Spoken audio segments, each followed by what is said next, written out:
All of you guys, all praise be to the Most High God. The Most High God comes first.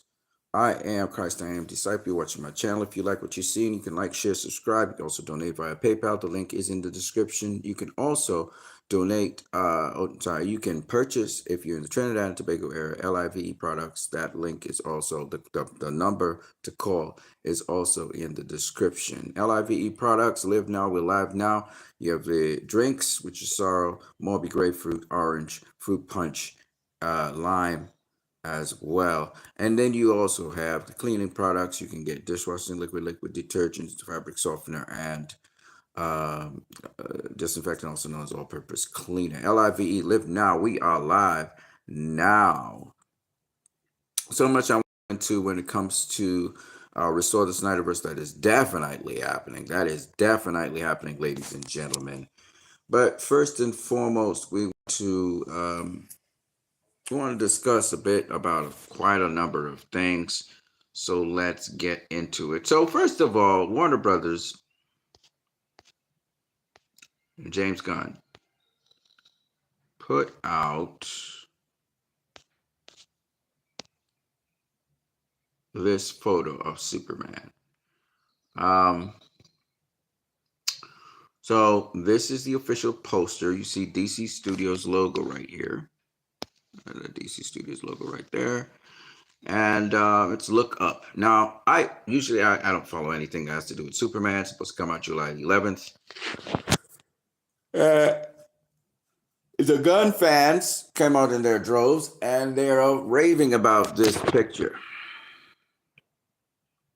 Some people are saying it's beautiful, it's glorious, blah, blah, blah, blah, blah. It's okay.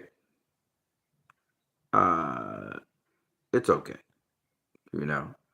I think they're short on budgeting. That's my personal opinion. To me, it reminds me of this photo, which I think actually is done. This poster is actually better than this poster. This poster is very simple. I do give it that, the simplicity of it. But this poster here, same thing. Big, blooming colors, the usual spectrum rainbow of Superman. The Christopher Reeve outfit, pretty much. Same color coding and everything. And just in case, for those of you who don't know, this is like a pattern off of Christopher Reeve Superman. It's basically what's going on here. There's Christopher Reeve Superman. There you go. And you see the same belt, the same trunks, more or less. It's the same sort of bill. And again, when you keep on pushing for Christopher Reeve stuff with this Superman, it's just, it is what it is. All right, so they're trying to do a Christopher Reeve Superman sort of thing here. Christopher Reeve is dead. He's been dead now for decades. And this is what I don't get at Warner Brothers. They keep on dragging his corpse out of his grave, and they keep on trying to push him. I don't get it. I honestly don't get it, people. If somebody can help me understand this, I would be very happy, but I don't understand it. So this is what they're going back to, and again, this is in line with almost all the flops that have come out. Here we are, Aquaman of the Lost Kingdom. That was a flop, and the motto was "The tide is turning." This one is "Look Up." Blue Beetle, same thing, plenty color. The Flash, again, a lot of color. Worlds Collide was the theme. Shazam, plenty color. Fear of the Gods, Black Adam, plenty color. Just very rich in color.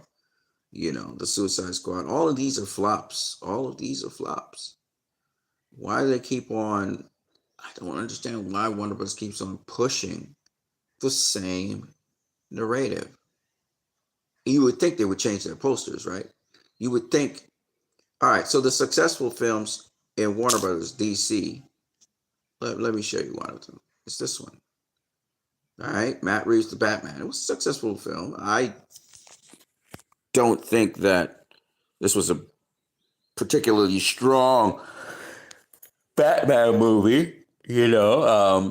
Matt Reeves had his different takes on characters we've seen before. All the characters we saw in this Batman movie, from Joker to the Riddler to Catwoman to Penguin, we've seen before. So he just gave a different take, a different slant on Batman. Me personally, I did not think that. I didn't think that. And it was Unmasked the Truth, right? I didn't think that Robert Pattinson particularly played a good Bruce Wayne or a good Batman.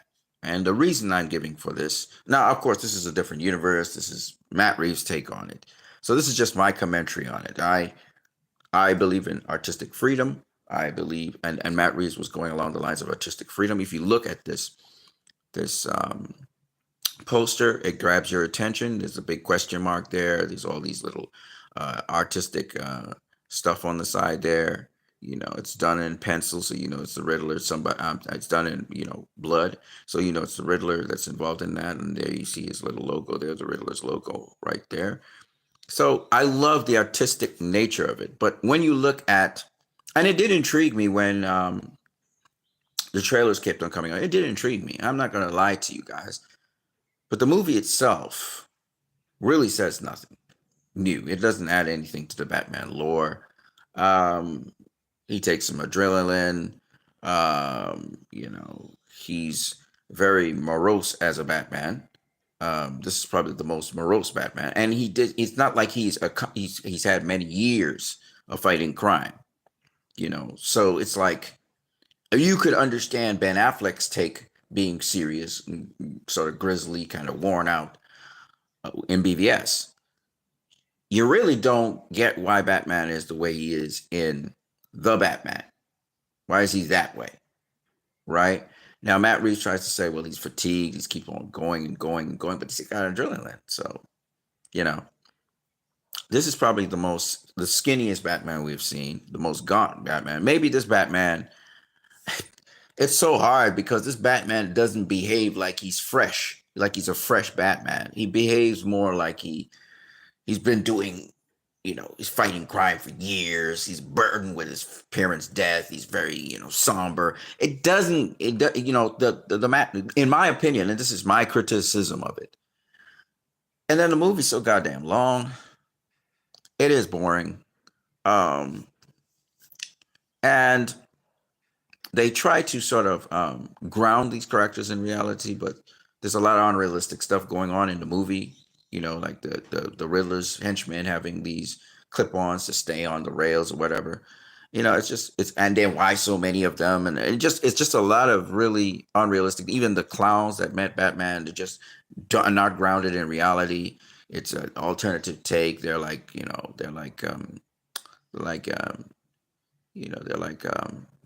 avatars. They're not parodies, but they're avatars of a reality. The world itself is not grounded in reality. It's ridiculous. But then they try to keep it in reality, and they try to keep a very somber tone so you don't laugh at anything. And that's, again, I admire Matt Reeves' ambitious attempts to give us a solid, grounded Batman film. And I hear the fans of this take on Batman, say that this is the most realistic version of Batman that we've seen, which is ridiculous. I mean, we've had much more realistic takes from Christopher Nolan. And as much as there's certain things you have to suspend reality with, I think his Batman's better than this Batman. This Batman's like a cheap imitation of Christopher Nolan's Batman. There's nothing novel about him. And to say that it's more comic book key or comic book grounded, comic book centered, comic book based than, say, for example, Zack Snyder's Batman is, again, laughable, to say the least. And we'll go into a little bit about Zack Snyder's Batman in this Restore the Snyderverse, because I already put up some stuff, and I'm doing actually a trend. I'm doing a thread on Twitter on how Zack Snyder's Batman pays huge tribute and is basically the Dark Knight Returns Batman. You know, and people dispute whether that's canon or not. It really is irrelevant. The fact is, it's based in the comics. That this is Batman pulled from the comics. This is a comic book Batman that Zack Snyder gives you. You cannot say that for the Batman. You just can't. Now, they try to say, well, it's a generic Batman. It's like overall, all the different comics put together, this is the Batman, which is bullshit. Okay? First of all, he doesn't have the classic Batman suit. His helmet looks stupid. Okay? He doesn't have a chin, really. He doesn't have that broad Batman chin that makes you feel. The closest thing we've gotten to a comic book Batman is Batfleck's Batman, Zack Snyder's Frank Miller take on Batman. That's the closest thing we've gotten to a comic booky Batman, period. You know, and again, this is nothing. I mean, this is not anything new. I mean, I'll go into that in some detail. This stream could be very long or maybe not so long. We'll see. I don't know. I'm not really putting a time limit on it because there's so much I want to say anyway. So it doesn't, you know. Okay, people who have come in, don't forget you can smash the like button. I know you guys listen to my stuff. A lot of you do. I've seen a lot of people who want to listen to my stuff. And I'm actually appreciative that you listen, but I would like you also to smash the like button. If you want to, also you can donate if you want to, and you live in the Trinidad and Tobago area.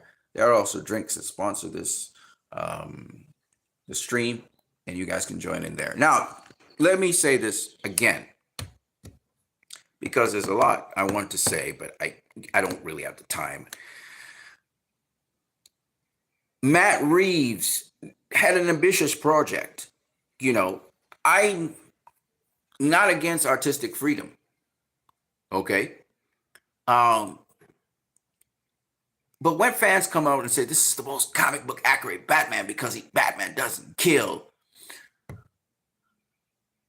that in itself is so fallacious, it's not funny. Let's start. Is this the most comic book accurate version of Batman? No. Does Batman not kill in this movie? No, he does. So those two foundational statements that you base everything on, they're not true. They're not honest. They're not straightforward. They're both false.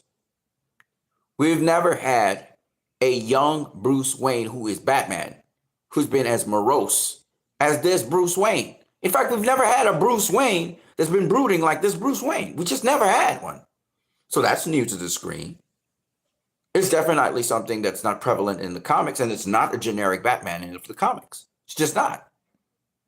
Okay? Young Bruce Wayne in Batman Year One, who had Lucian Fox with him, did not behave this way. 2, he wasn't disheveled, and Bruce Wayne had swagger, he had style, even if he was serious. 2, so this is a different version to that of the comics to start with. 2,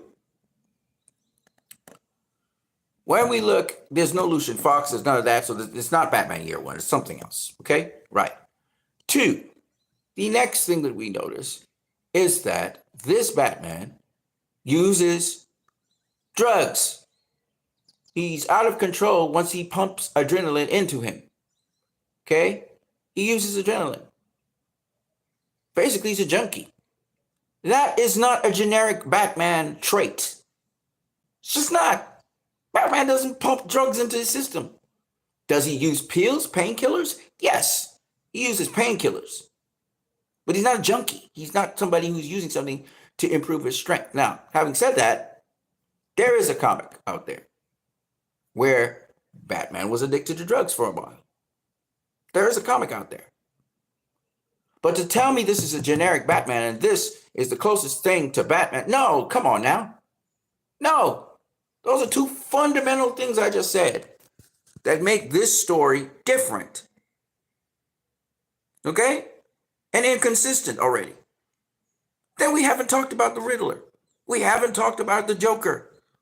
We haven't talked about Catwoman. We haven't talked about the Penguin. All of which depart quite strongly.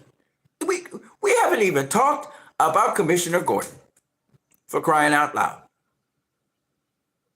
Okay, these are tremendous departures away from what we know of these characters. The reason is Matt Reeves is trying to pull off a Christopher Nolan. He's trying to say this is as realistic as Batman will be. So because he's grounded in realism, he has the freedom, the creative freedom to do whatever the fuck he wants with the characters, which I don't have a problem with. But when you as fans come out here and say this is the most comic book accurate Batman, is more comic book accurate Batman than Ben Affleck's Batman, you're being ridiculous. You have nothing to back you up with.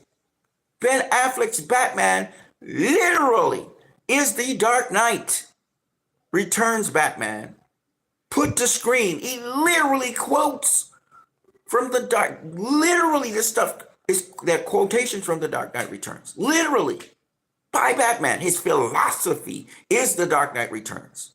You can't have, we have not seen a character in DC that has been so closely, not even Man of Steel, because in Man of Steel, what's his name? Perry White was black.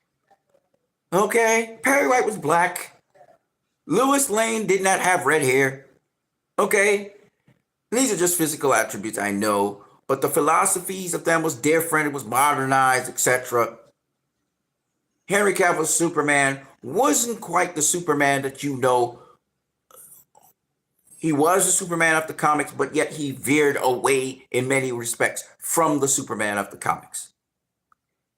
He's not the generic Superman you know, okay? But he has attributes of the generic Superman.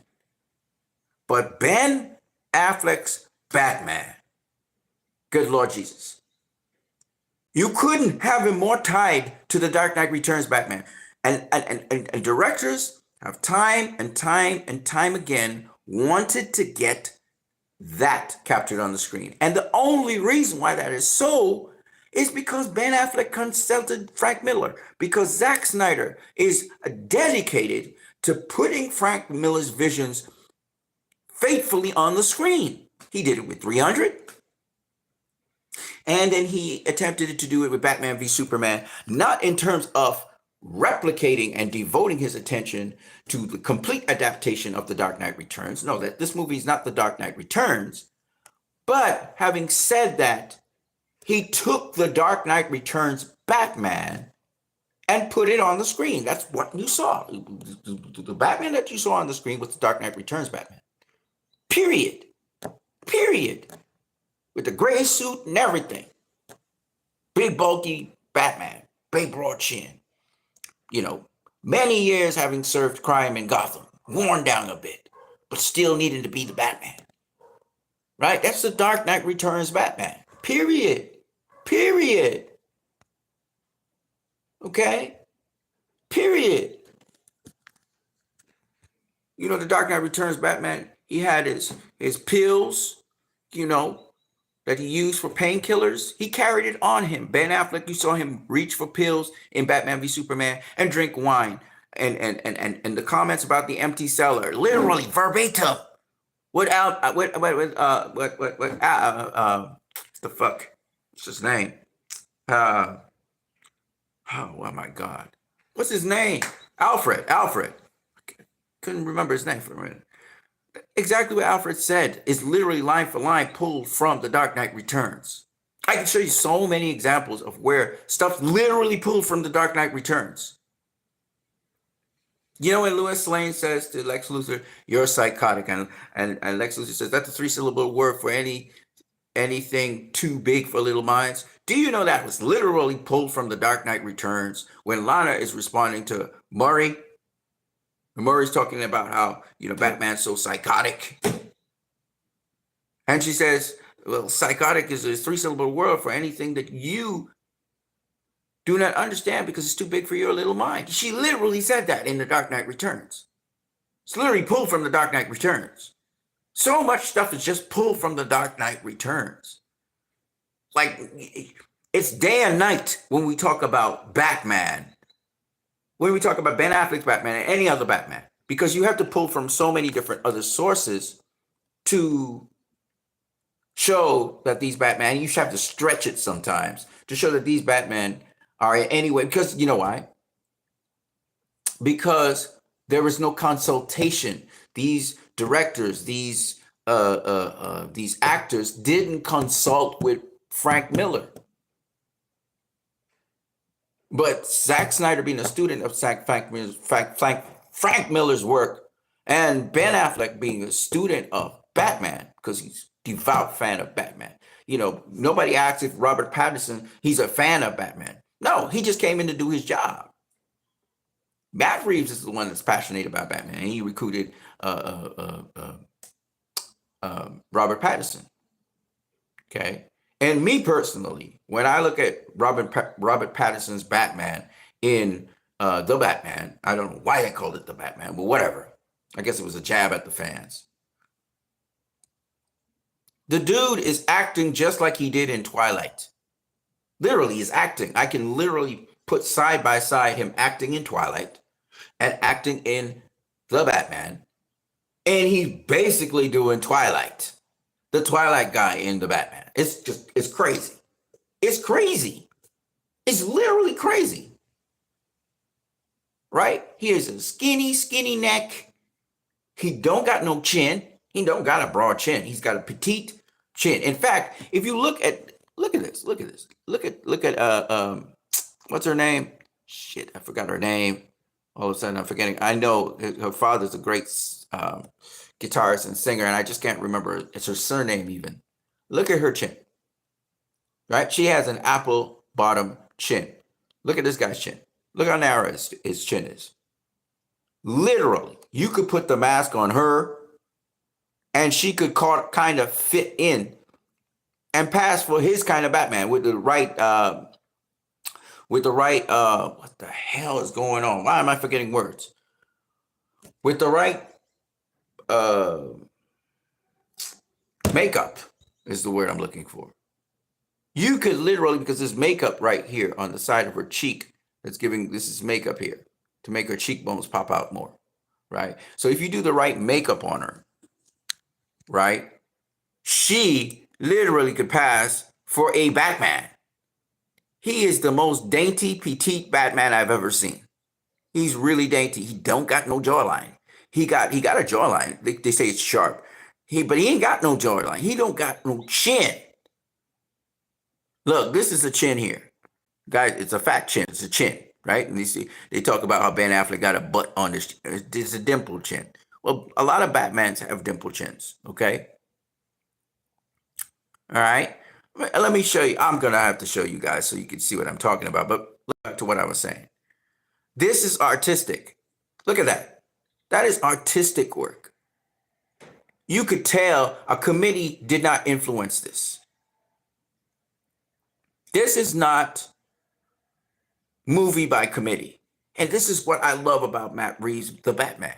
No matter what, no matter my criticisms of the Batman, it was his work. It was undeniably his signature put to a movie. Now, having said that, the script was not original. It was stolen from a gentleman who made claims in the court against them.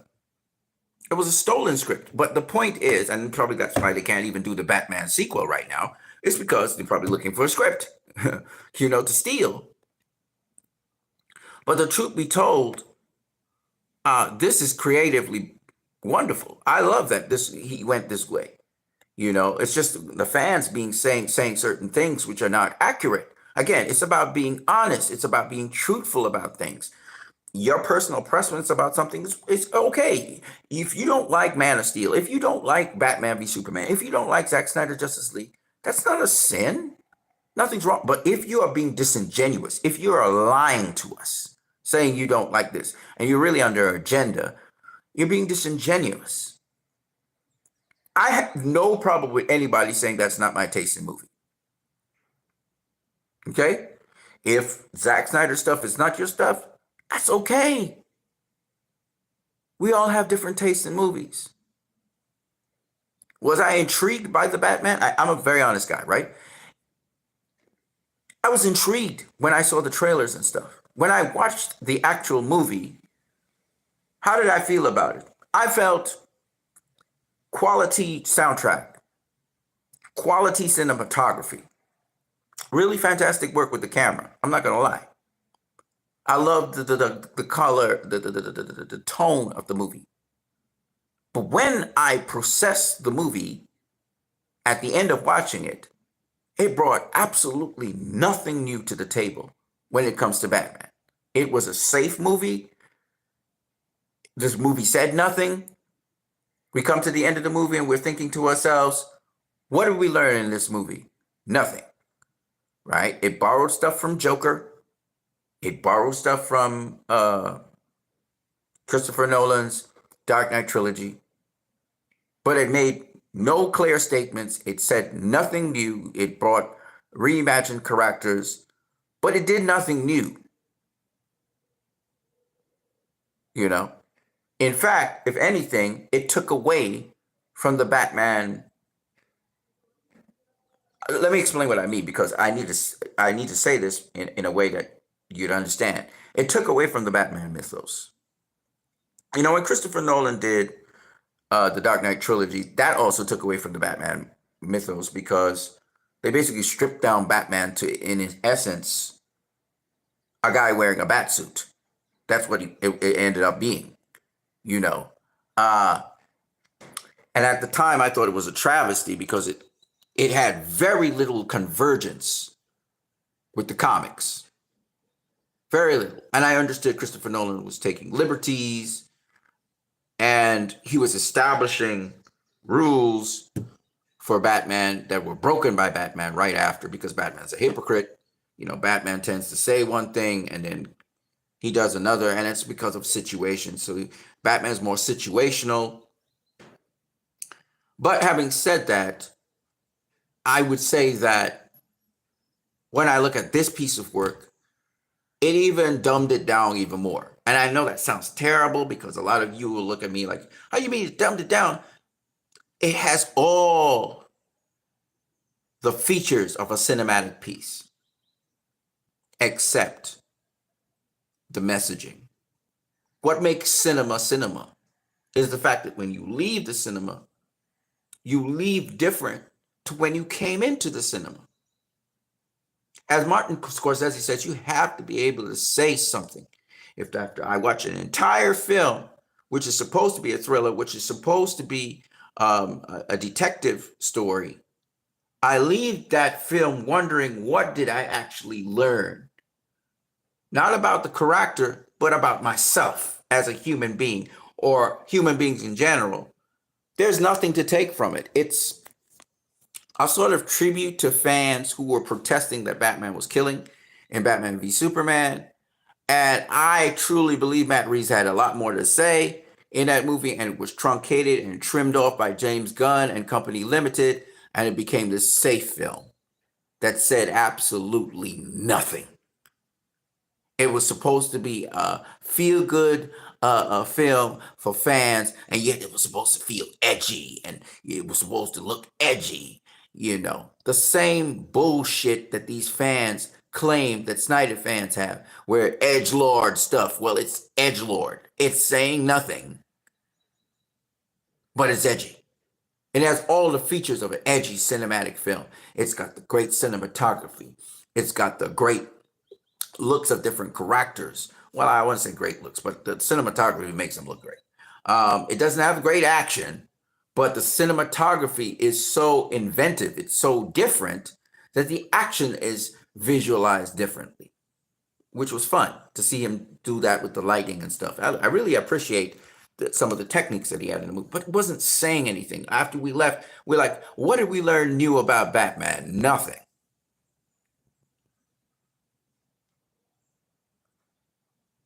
In a way, it was nihilistic. In a way, it fostered narcissism. My taste in movies. It was style over substance. Sad to say. And I don't think Matt Reeves went in there to do a Batman film that said nothing.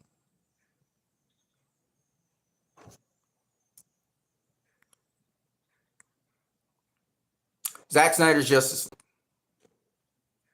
is another creative film. I just look at the poster. Look at the posters. Look. Yeah. Again, you can see the creative aspect of it.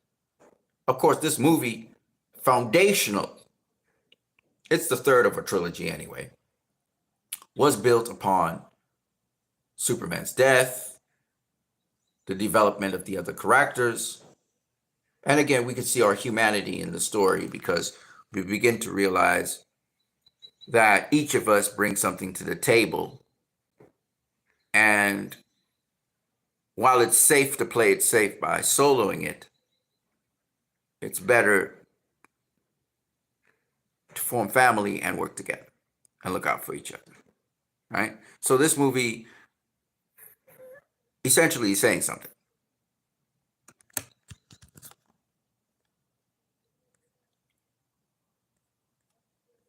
Okay, let me see here. Now, aesthetically speaking, and even in terms of cinematography, this movie looks fantastic, even though it's full of color, right? Unlike The Batman, unlike Zack Snyder's films, BVS, whatever, this movie is full of color, but it's done in a very tasteful manner. It's very artsy. Now, I haven't seen the Joker part two, but I heard it was absolute crap. So I'm not going to go even watch it. I don't care to watch it. Okay.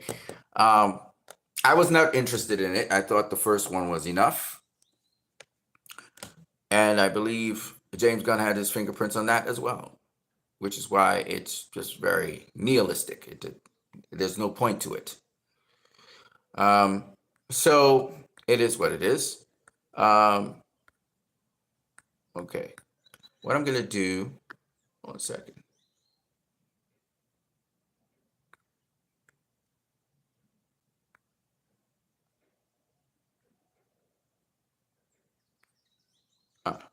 Here we are. So I kind of put these together in clusters. So if you look, Superman, that's the Superman movie that's upcoming. It's in keeping with this sort of general colorful design. Yeah. In fact, it reminds me a lot of Wonder Woman 84. And I've seen a lot of people making that comment. You know, the energy is pretty much similar. And you'll see it also on Twitter. And again, just all these colorful stuff, you know, James Gunn's Suicide Squad, which is this big flop. All these are flops, you know, all of them. Every last one of these films so far has been a flop. So not only does Superman have to overcome flopping, but you have to do something different. You have to stand out. You look at the Batman. You look at, so let me just show you the stuff and end the story. Okay, so Aquaman did well, true. Shazam did okay, true. Joker did very well. Joker was a different kind of movie. It really was. Stood out. It took itself seriously. You know, quality. It was a quality film. Todd Phillips did a great job with Joker. The sequel, I kind of knew from watching the trailers and stuff that I was not going to be interested in the sequel at all. And because I thought the story was wrapped. Yeah, I think, you know, once he finished Joker, he should have just called it a day. Warner Brothers made him do another one, and it wasn't meant to be. It wasn't meant to be. This is not performed at all. Aquaman. The first Aquaman, very colorful. Shazam, very colorful. Birds of Prey. Birds of Prey was the first flop after Justice League 2017. Which was the first DC EU flop. And Birds of Prey flopped because it was supposed to be a rated R movie. That's not the feeling you got. And they didn't go all the way. You know, when you look at Deadpool and the Wolverine, for example, they went all the way with that stuff. You know what I mean? Now look at, this is what I'm talking about. Look at the Batman. Look at Zack Snyder's Justice League. Look at BVS Ultimate Edition. Look at Man of Steel. What do you notice? Not the color saturation. Forget the color saturation. The symbology, right? The symbology. All of these things are symbolic. You can tell an artist did these things. They're saying something, right? They're telling a story. The posters are telling a story. You're asking yourself, what is the Trinity looking at in BVS there? Of course, they're looking at Doomsday. When you see Superman come out of his, what would be his sort of like, you know, uh, oh my God, it would be the equivalent of whatever the fuck it's called in the North Pole. You guys know what I'm talking about. You guys can you guys remember the name? What do they call it? The Tower of Isolation. I can't even remember what the hell it's called. Where he goes to the North Pole. That's where he established whatever. Anyway, so this is him coming out, revealing himself and finding out about himself right here in Man of Steel. This is just so beautiful and epic, right? Forget the color contrast. Even if all of this was black and white, it's the design.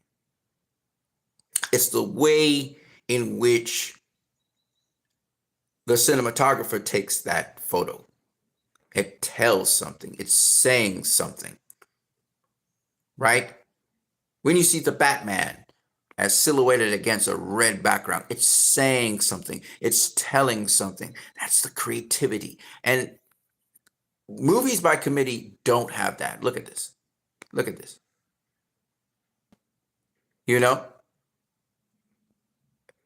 It's just popping to get your attention, but it's saying nothing. It's great. They look bold. They look strong, but it's not saying anything. Joker is saying, this is, again, creative. It's a very close-up of a man who has a smile on his face, but he's not smiling. It's saying something. And we don't get that anymore. We're not getting movies that are saying something, that are downloading subliminal stuff into your system that makes you question yourself and challenge your humanity. There's not a lot of that. This is a spoof, a parody. Guy trying to be funny, but he doesn't look funny. Black Adam. It's a lot of listing of characters here and a lightning bolt, but it's not saying anything. It's just featuring things. See, it's just featuring energy of Wonder Woman here. The 80s vibe. That's all it's doing there. It's not saying anything. Here you got this group of people, explosions and stuff, but it's not really saying something. It's not really telling a story. You see what I'm saying? Worlds collide. So this is actually saying something. This actually is thematic, right? You're seeing Flash. You're seeing a variation of Superman. You're seeing the variation of Batman. So worlds collide. It's actually saying something here, right? Movie was still a flop because of how it was executed. Blue Beetle. Again, it's just featuring the Beetle. And it's blue, right? It's not really saying much.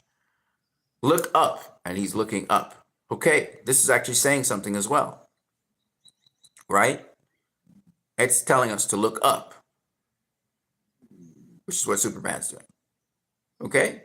Also look it up if you want, right? So this is actually saying something minimally, but it's saying something. And Superman's looking up. So it's supposed to feel like you're elevating or something like that, right? The tide is turning. This is the Lost Kingdom, right? And they're on the sea and there's a tide right there. Either it's dropping or whatever, right? So this is saying something as well. Now, the point I'm making is this. Pretty colors cover up mistakes. So, for example, they did the red, the blue, the gold, which is Superman's colors, or yellow, whatever you want to call it. And they blur out his trunks here. And he's basically standing up, looking upwards. That's all he's really doing with his hands, his fist pumped, right? I guess he's supposed to be flying upwards there. That's the sort of simulation that they're trying to get there. And the whole point is it feels cheap. We're not in 1978 anymore. We're not in the 1980s, And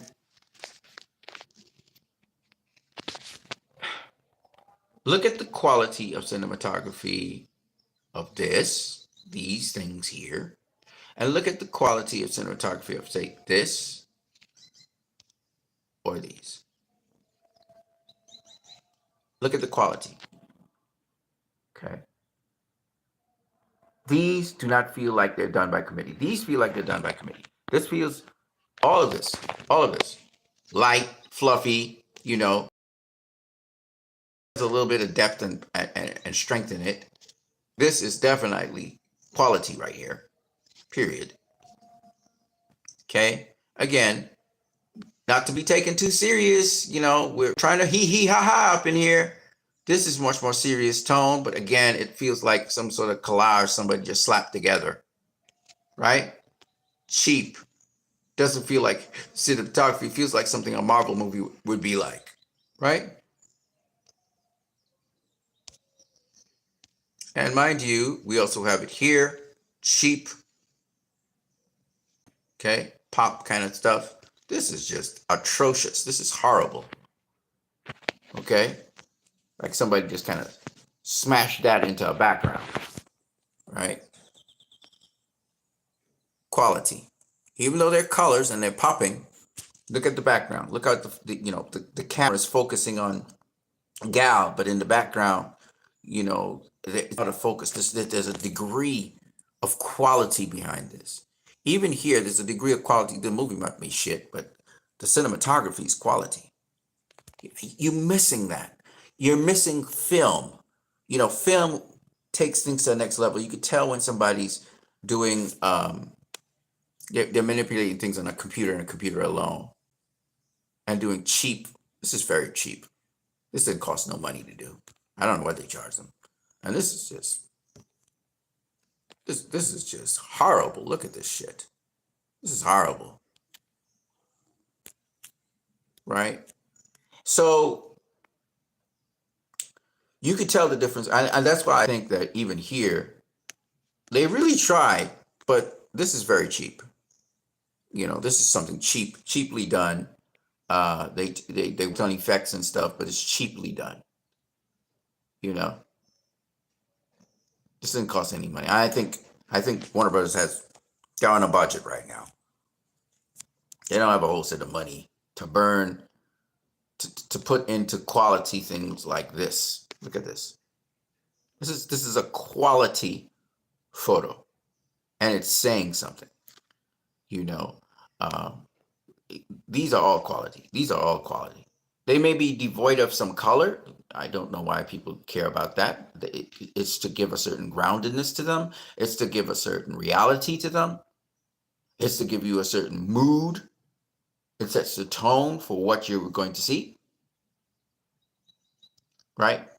So, I mean, I see nothing wrong with that.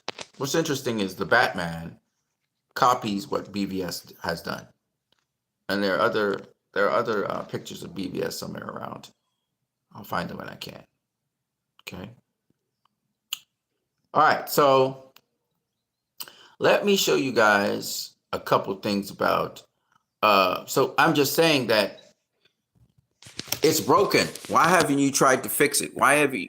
You know, the height of insanity is doing the same thing, expecting a different result. You're doing the same thing, man, but you're expecting a different result. Why is that? You know. Let's look at this. Let's look at this. Here are some downloads. Here's Christopher Reeve's Superman, right? Going up in the sky. Nothing's wrong with this. Okay. Nothing's wrong with this. We have variations. We have versions of that even with Henry Cavill Superman. So Superman is flying. You'll believe a man can fly. Here's Superman flying again. Here's Superman flying again. So those are the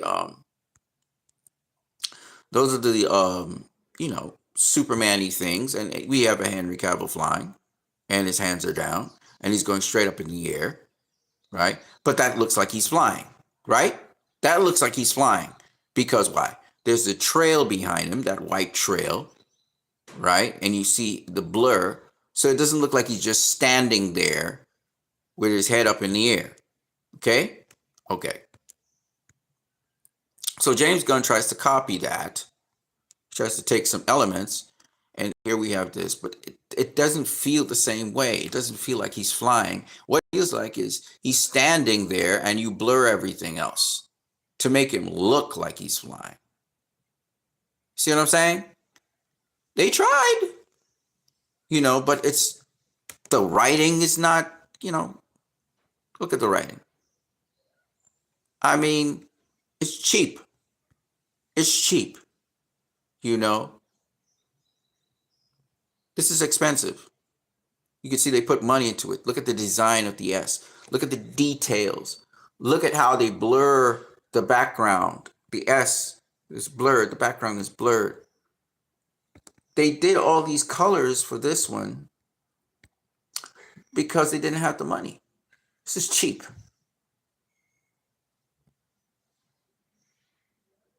Yeah. And it's it's copying Christopher Reeves. Look at this. Look at Christopher Reeves here. They're copying the Christopher Reeves Superman. But unlike the Christopher Reeves Superman where he shows his trunks and he's going up in the air and everything, and you see his whole entire suit, and you can see that he's in a position where it looks like he's flying because his feet are suspended off the ground. None of that is the case here. Look at this. Can't even see his feet. Right? And the thing about it is, see, they're trying to cover up stuff. If you're going to go with Superman and the trunks and stuff, you can't be ashamed of his trunks. You got to go all in. If that's his suit, that's his suit. And you make it happen. You make it work. I was thinking that maybe he has the loose suit so he can move around freely and, be more comfortable. And then in post, they clean it up and they make his suit, with less wrinkles and stuff. That's what I'm thinking. Either way, it doesn't matter. This is cool. It's better than the first reveal of Superman. It's better than this. Okay. Way better than that. Okay. But, it's just not cutting it, man. The standard is, and that's the cinematography. It's the cinematography. Look at the cinematography here. I mean, it's just incredible. The cinematography. Look at this. Look at this. Look at this. Creative. That's what's lacking in Warner Brothers. They don't have creativity. That's why they have to go back to the 70s. 1978. Pull out a dead man who's been resting peacefully and try and restore him in a sort of rigged version with James Gunn. Why you got to disturb the dead? They didn't bother you? Look at this. Look at this, people. Look at this. Look at the use of color.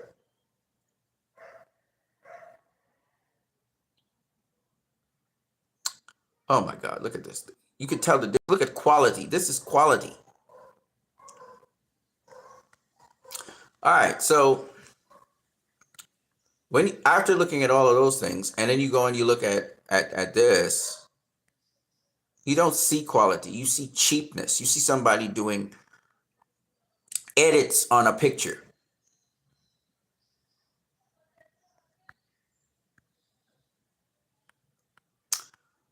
Okay, so let's talk a little bit about Ben Affleck's Batman and how closely it's drawn. It's drawn from The Dark Knight Returns. Okay, and I got so much more to do, but I'm going to take my time and try and go through this. Time is ticking away on me.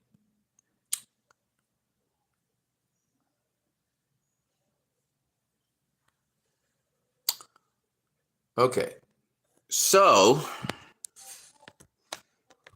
there's a lot to say, but I don't have time. But I'm going to try and do some of this in the stream, okay?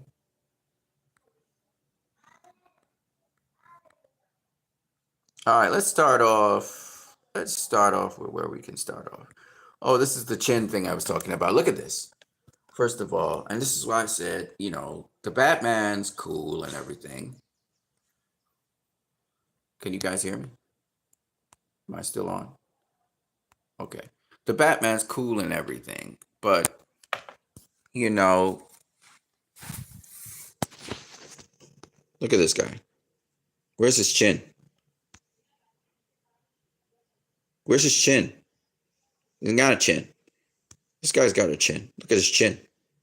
Look at it. He's got jaw. He doesn't have the broadest jaw in the world, but he's got a jaw. He don't got the biggest neck in the world, but he got a neck that fills out his suit. Okay? This guy's neck doesn't fill out his suit, and look at Adam Apple. Look at this guy's chin and look at this woman's chin. They got the same goddamn chin. He's petite. He's not big and strong. She's petite. This guy got a chin. He got a big chin compared to this guy. And this was the guy with the weakest chin in all of the Batman. I'm gonna show you some stuff here. Okay, this is Batman. Batman has a chin. He always had a chin, a broad chin. Look at all the different versions of Batman. This guy got a chin with a dimple. Talk about Ben Affleck's dimple chin. Batman's got a dimple chin. Look, dimple chin. That's a Batman thing. I'll show you some more.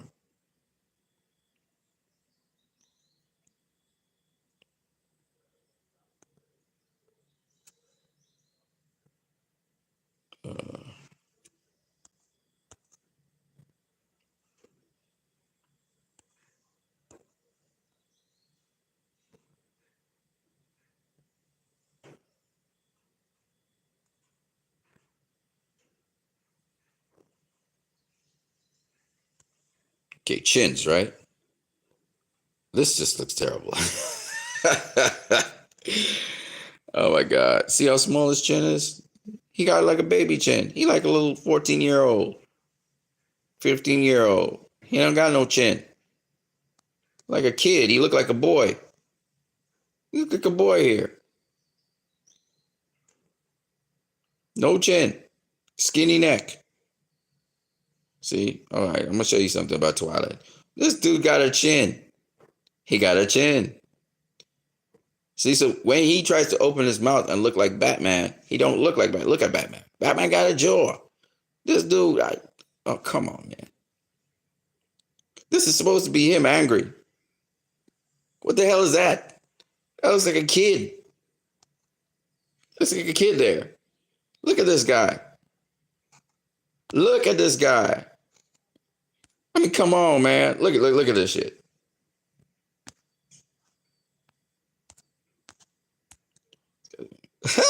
This guy, he looks stupid, and they be mucking him.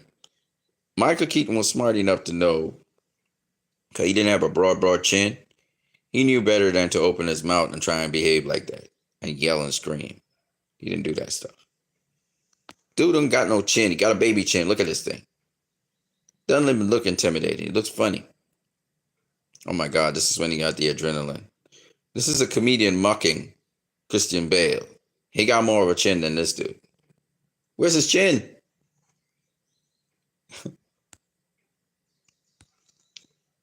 No chin. Got no chin. This guy got more chin than him. He's a comedian.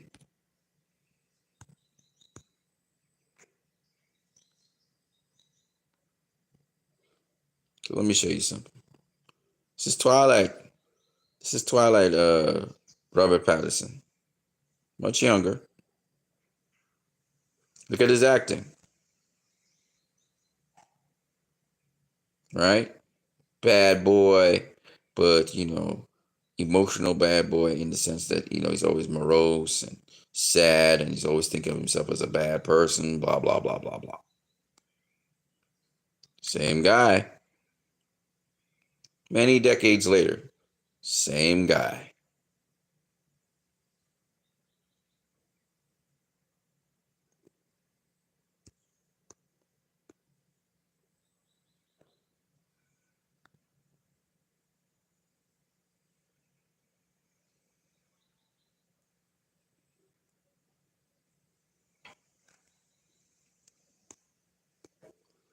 So what I'm basically saying is, oh, this is funny as fuck. He looked like a Muppet here. Look how his head goes, like a bobbin doll. It looks funny as hell. Dude, I can't take this dude seriously. Look at this dude. He gonna fall off the wire. Look at his jokey face. This is supposed to be his angry face.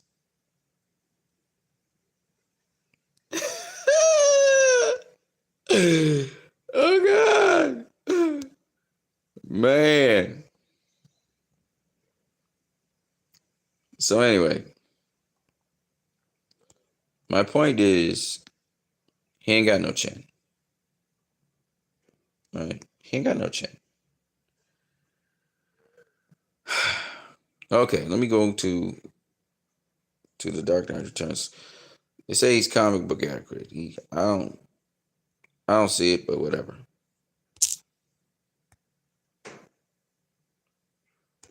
Dark Knight Returns.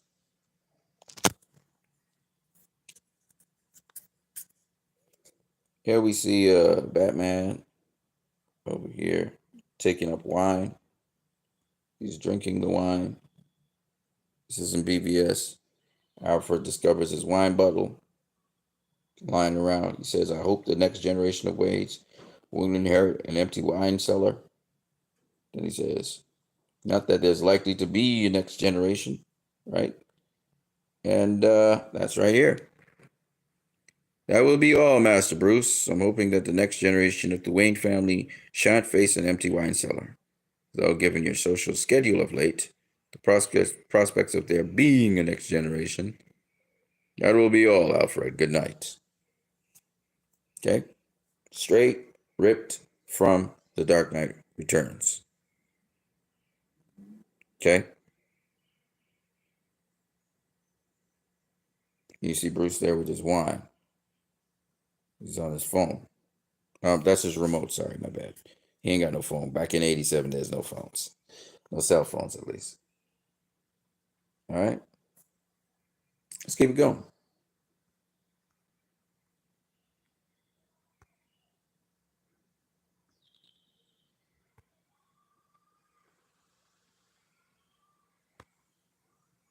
So, in The Dark Knight Returns, Bruce Wayne loses a battle to himself, to the bat within himself. He says, the time has come. This is the bat in him, the creature in him. You know it in your soul, for I am your soul. You cannot escape me. You are puny. You are small. He's taking a bath while that's happening. You are nothing, a hollow shell, a rusty trap that cannot hold me. Smoldering, I burn you. Burning you, I flare hot and bright and beautiful and fierce. This is happening while, he's recapping the death of his parents. You cannot stop me, not with wine or vows or the weight of age. You can't stop me, but still you try, still you run. You try to drown me out, but your voice is weak. Beep, Mr. Wayne, this is Harvey Dent. I just want to thank you. You've done so much. I feel so whole, so free. I want you to know that someday I'll find a way to repay you. Click. Beep. He's listening to his messages, right? Bruce, Clark, just thought you should know. I'll be out of town for a few weeks. Way out of town. Click. Beep. Selina, Bruce, I'm lonely. And he can't take it anymore. The bat busts through the window. He sees the shadow of the window and then across, and then bam, there comes the bat, right? Now, in BVS, it's a little bit different to what you see here. This is recapping the death of Bruce Wayne's parents, and there's appearing on the side something to do with Zorro. But here's what I want to show you guys. Bruce Wayne in BVS, it goes back to his mother's grave, and then bursting out the grave is a bat, and it consumes him, it bites him, right? And that's when he wakes up here, okay? Now, the important thing is that is the battle Bruce has with his alter ego. That alter ego wants to consume him. And in BVS, we saw him always wanting to use the bat suit instead of use himself as Bruce Wayne. And so that battle that happens here in The Dark Knight Returns, we see reflected on the pages and on the screen of Batman v Superman. And that's the important thing to note. Now, in addition to that, we saw that Bruce Wayne, he's looking at the Robin suit. Now, before I go on to that, let me show you something else here that's found not in grid art, but in the Snyderverse. Let me see if I find it. Yes, the Snyderverse right here. See if I can find it. Okay, scroll all the way down.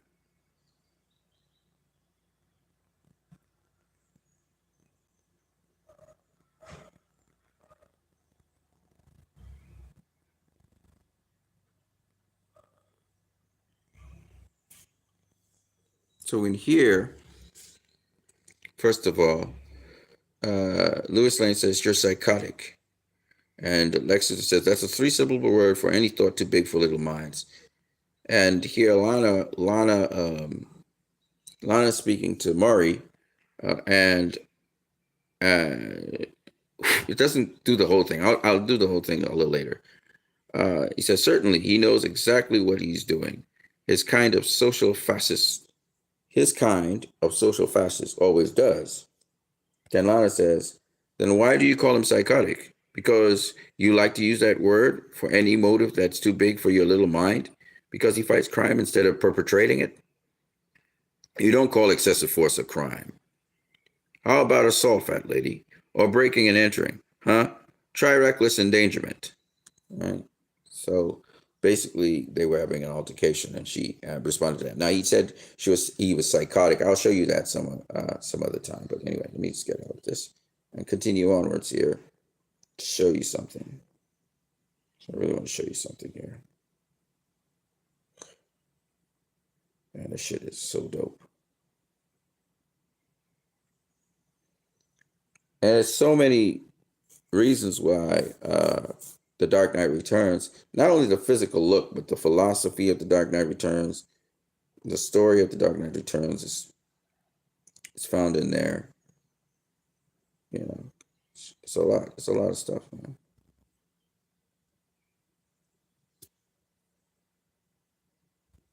Okay, so what I am looking for here, I have to remember before I lose track of what I was looking for.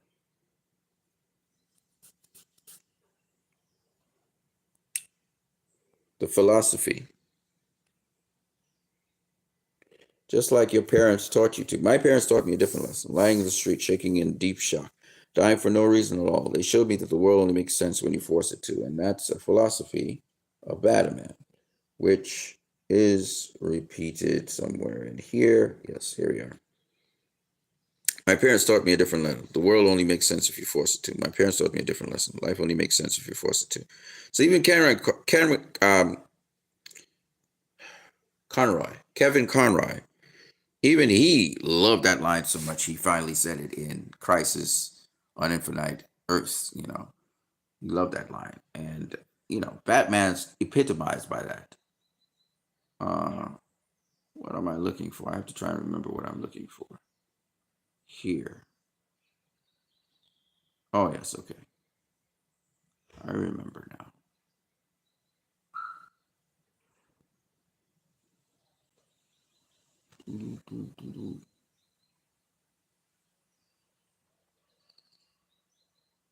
It will come in a second. If you bear with me, this is a slow burn.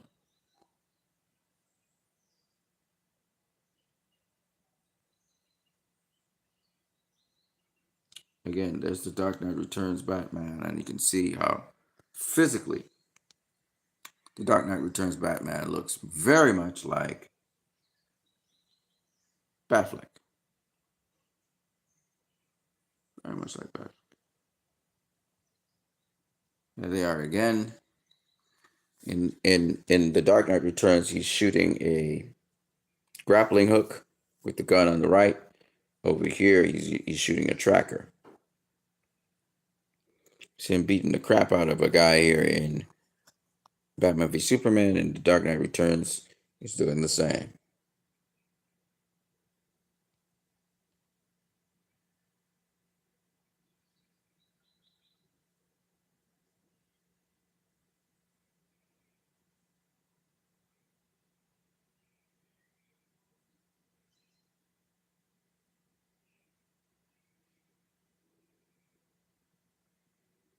I'm looking for it. I'll find it. Not to mention, Zack Snyder was able to epitomize also Batman in terms of uh, uh, the video games. So he really knocked that thing out of the park.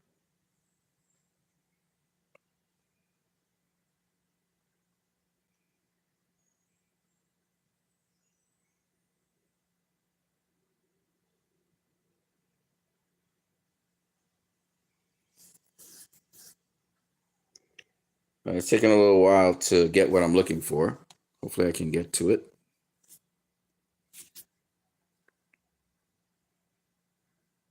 There it is.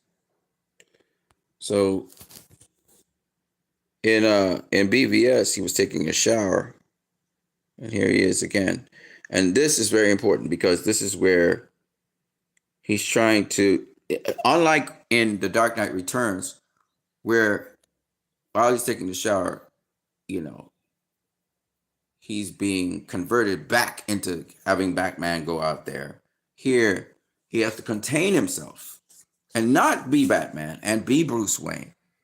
So he is dealing with his inner demons while taking the shower, which I thought was really, again, in dedication to The Dark Knight Returns. That's what I basically wanted to show you guys there.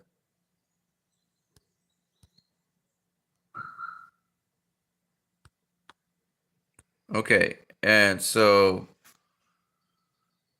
he's confronted with the bat, and then so it's kind of the inverse of what happened in The Dark Knight Returns.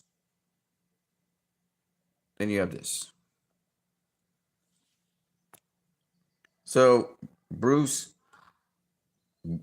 listens to the Batman inside of him. He goes out there, he gets beat up and stuff. And then here in The Dark Knight Returns, he's easy, Alfred, easy. Alfred says, if it's suicide you're after, Master Bruce, I have a recipe for an old family potion. It's slow in working and quite painful. You'll like it. Right? And that's what's mentioned in Batman v Superman, a different, slightly different context. But he's saying, you can't win. This is suicide. Basically, he's saying to him, again, it seems as though you're designed to kill yourself, right? Which is something in The Dark Knight Returns, the beginning of The Dark Knight Returns, where Bruce is racing a car to its absolute limit and he bails out of the car just before it blows up. You see his almost attempt to purge himself by committing suicide. Seems to be suicidal. And so, this sort of covers that tendency in The Dark Knight Returns. We also see it reflected also in almost his suicidal run in Zack Snyder's Justice League when he's taking on the parademons. Darkseid inside of the Batmobile, right? So, there's always these hints of The Dark Knight Returns in there and how Batman behaves and how he's likely to behave.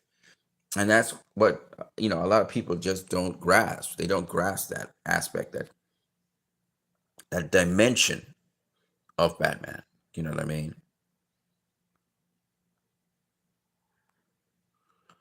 Let me show you some more.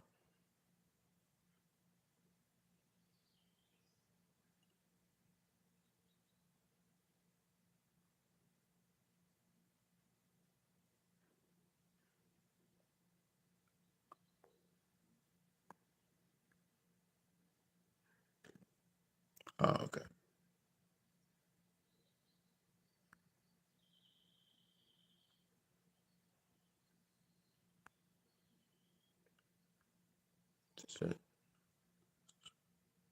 Okay. So,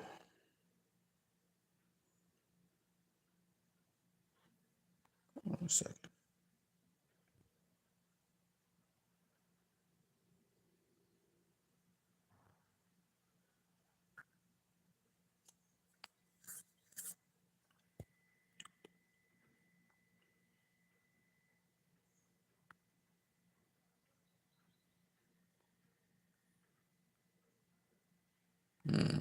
Hold on a second.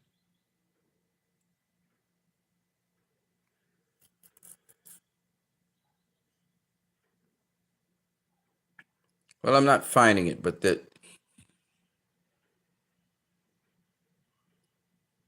I'm not seeing it.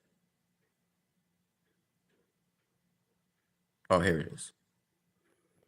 So they're talking on the TV, and of course, Joker, he's like, Batman, darling, right? But in there, they're having this conversation. So Maury, he says, he's a Lana. The only thing he signifies is an aberrant psychotic force, morally bankrupt, politically hazardous, reactionary, paranoid, a danger to every citizen of Gotham. Perhaps, Maury, the Batman is dangerous. So this is the dispute they're having. But he's hardly dangerous as his enemies, is he? Take Harvey Dent, just to pick a name. That's cute, Lana, but hardly apropos. Hardly fair to as trouble a soul as Harvey Dent's. He's certainly troubled for his victims. If Harvey Dent is returning to crime, and please note that I said if, it goes without saying that he's not in control of himself. And Batman is? Certainly. He knows what he's doing. He's kind of social fascist. His kind of social fascist always does. And that's when she says, why do you call him psychotic? Because you like to use that word for any motive that's too big for little minds? Because he fights crime instead of perpetrating it. The point being, she's saying he's psychotic. You said he was psychotic. Now you're saying he's not. He's perfectly in control of himself. But psychotic people are not in control of themselves. You don't call excessive force a crime. How about assault, fat lady? Or breaking and entering, huh? Because he breaks and enters. Sorry, Maury, but we're out of time. Though, I'm sure this debate is far from over, and those of you who came in late, today's Point versus Point was concerned with last night's attack on dozens of individuals who may have been criminals by a party or parties who may have been the Batman. Also of concern is this morning's announcement by Police Media Relations Director Louis Gallina that a defaced dollar coin was found on one of the suspects. So, I'm just saying that got captured in Batman v Superman in a different way, in a twist in that Lex Luthor really was psychotic. But whereas Batman's trying to, help the community, Lex Luthor's just trying to destroy Superman. But the point is that it's the same line used from The Dark Knight Returns. Let me show you some more stuff from The Dark Knight Returns. This one I haven't posted up as yet. So these are two police officers, right? And it says, repeat, all units, robbery in progress at Gotham City Security Trust. And they go, whoa! And it says, there they are, kid. Let's motivate. Right? So they're chasing them now. All right.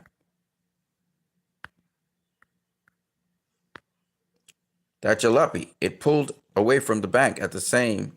Hell with that. The custom job's got to be our baby. So this jalopy here is pulling off. That's which has what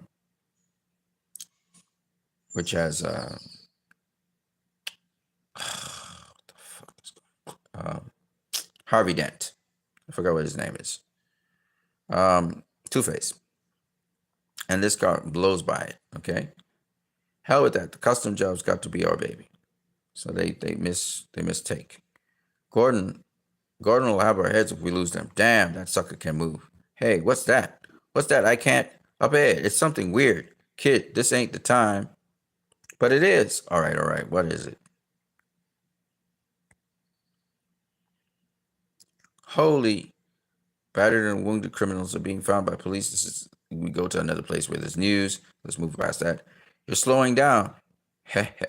Yeah, we're in for a show, kid. And you see the guys escaping in the car. I smell their fear. This is Batman talking. And it is sweet. What the hell is can't see? Jesus, slow down. Stop the car. But what is that? It'll get us. Hit the brakes. And Batman just comes through with his foot and smashes into the car. The car loses control. Oh my God. Murray's leg. Leave him. That was Batman. Batman? Soon to be built on this beautiful, spacious. Holy. I never thought he was real. That's the cop. You didn't think you were real. These men are mine. That's what Batman says. You heard the man. That's the cop. You crazy? I'm going in. That's the rookie. Kid, you don't want to get in his way. Kid. He goes chasing after Batman. Couldn't be Batman. Turk said he killed Batman. Turk says lots. 4 of them, 1 car, leg broken, in shock. Hard to see, quiet. It's Batman talking. Other 3 are armed and smart enough to hang close together. But they're scared. Floor's weak, doesn't feel safe. That's the guys. So live dangerously and shut up. If it's him, he's got to be pretty old. Shh. Old enough to need my legs to climb a rope. That's what he's saying in his head. They start firing shots at him. They're fast. Shouldn't have gone so easy on them in the car. That's what he's saying in his head. We get him? Hard to tell. Have to assume he didn't. What's that sound? That's the floor breaking. So Batman comes up from the floor and pulls the guy down, right? Now we've seen this in Batman v Superman when he comes up from the floor and the guy falls through the floor. We've seen it also in his Gotham Knight video games, right? But this first really started off in 1987 with The Dark Knight Returns. He never used to make sounds. I don't like this. You got a spare clip? Get your own goddamn clip. There's that cop car. Welcome to hell. It pulls him down through the boards there. The other guy, he starts firing shots. You might hit Mackie. Might. Did you? Mackie? Yeah. But I don't see. No. And he goes through the floorboards as well. Right. Kill him. I'll kill him. The last one's usually the one to lose it, so I'll let him come to me. Then I hear the rookie's footsteps coming fast behind me. I have to keep him from getting killed. That rookie is, of course, the police officer. Everybody freeze! He knocks him out. The rookie's safe for 5 seconds. It will take him to find his pistol. I play the shadows, forcing the hood to come close. He makes less noise than a truck. 3 of them disarmed with minimal contact. 3 of them killed. The other?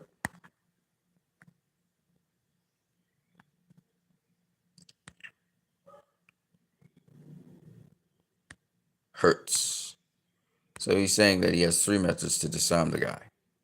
3 of them kill and the other one hurts. So he's not going to kill him. He breaks his back. You're under arrest, mister. You're crippled. You crippled that man. He's young. He'll probably walk again. But he'll stay scared, won't you, punk? Jesus, sweet Jesus. So he broke the guy's back. It's crazy. It's extremely brutal. Let's see what you've got. Cigarettes, no wonder you're so slow. Oh, Christ, I can't stand it. His back is really messed up. I mean it, man. Get away from him. I'll shoot. Yeah, the veteran cop says, don't try it, kid. He's being patient with you as it is. Nice to have you back, Bats. Go to their car, kid. Fetch the payroll. I don't believe this.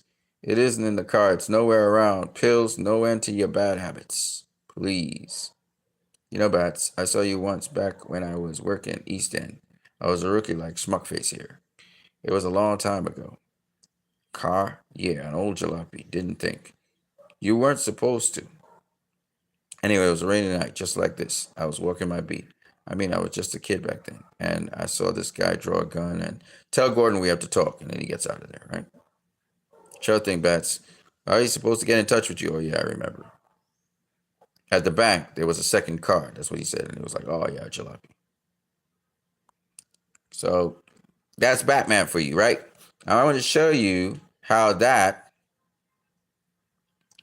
matches up to the introduction of the Batman. So in the introduction, I didn't do this with the other stuff, but I'm going to do it with you guys. The introduction to the box, here's the cops, they're watching the game. And then the person calls in to say there's an incident happening and screams heard at a certain place, a certain venue. So they speed off as a cop car. They show you that it's by the Gotham Seaport that it is. And they end up by this place, the house. They pull up. They go inside, right? You see they draw their guns and everything. And there's signs of Batman that's there, right? The rookie cop is the younger guy. The older guy, he notices that Batman is there. He sees the Batarang. They go down the stairs. And down the stairs, there are hostages. There's people who have been kidnapped. because this guy's a sex trafficker. And the lady's saying in just about Japanese or something, it saved us. So the cop comes to him and says, "Sister, you'll be safe. You can get outside." And she says, "Nope, it's still here." And she points upstairs. The other cop is there. So the other cop, he looks at the other cop and he hears a scream or something, and he just takes off. Right? The other cop's watching at him like, nah, you just obviously don't know what you're doing, because the other cop already knows what's happening. So he's clearing up the stairs. Here's he going up the stairs. Here's the scream. Right? He's got a distressed face from hearing the scream. Cocks his gun. Then he sees the victim, I guess you'd call him. And he's chained up there. Right? And he looks in the corner, he sees Batman, he starts blasting him. I mean, he starts blasting Batman, right? And then he turns around, the other cop is coming, and he blasts the other cop as well. And everybody's like, Christ, don't shoot the good guys. The other cop sees the guy there in the chains. He's like, oh my God, he branded him. And the other cop, he's still caught up in, I saw him. Like he saw the Batman, you know what I'm saying? But he's so excited, he shot at him. Right. The point is that the other cop is saying, you shot the good guys. Now, the other cop is shocked that Batman branded the guy. But other than that, I think he realizes that Batman is on their side. And obviously, when you see Henry Cavill's doing his investigations of the Batman, we see Batman in the background shooting out the bat signal, and the cop has a bat, and he's holding the criminal, right? So Batman helps the cops, and they understand that. The rookie didn't know that, and so he shot at Batman. But the other guy, he knew, and that comes from The Dark Knight Returns. All of that comes from The Dark Knight Returns. That whole scenario, which is what's so cool about it. Now let's go to a couple more. There's a lot. So I'm going to try and keep this as brief as possible. The other one is so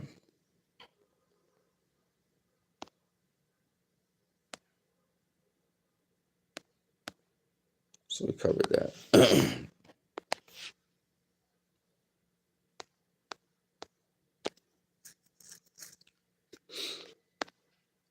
You know, in The Dark Knight Returns, Batman's chasing down a rabbit. So I'm just going to read it for you guys. So Batman's like, faster than a rabbit, Mom. Just watch. Look at that boy run. We have an athlete on our hands. Bruce, what you going to do when you catch it? Don't go into the hole. Won't get away from me. And then he falls into the hole. He falls all the way down the hole. He hits the bottom. He's, ow.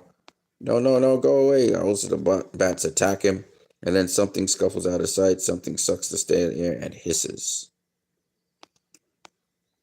And then the fiercest survivor, the purest warrior, glaring, hating, unwilling to retreat, his brothers did. Eyes gleaming, untouched by love or joy. Breathing hot with the taste of fallen foes, the stench of dead things, damned things, claiming me as its own. Dreaming. I was only 6 years old when that happened, when I first saw the cave. And then they see him in his nakedness, which we saw Batman naked. He's taking a bath, and there he's looking at the Robin costume.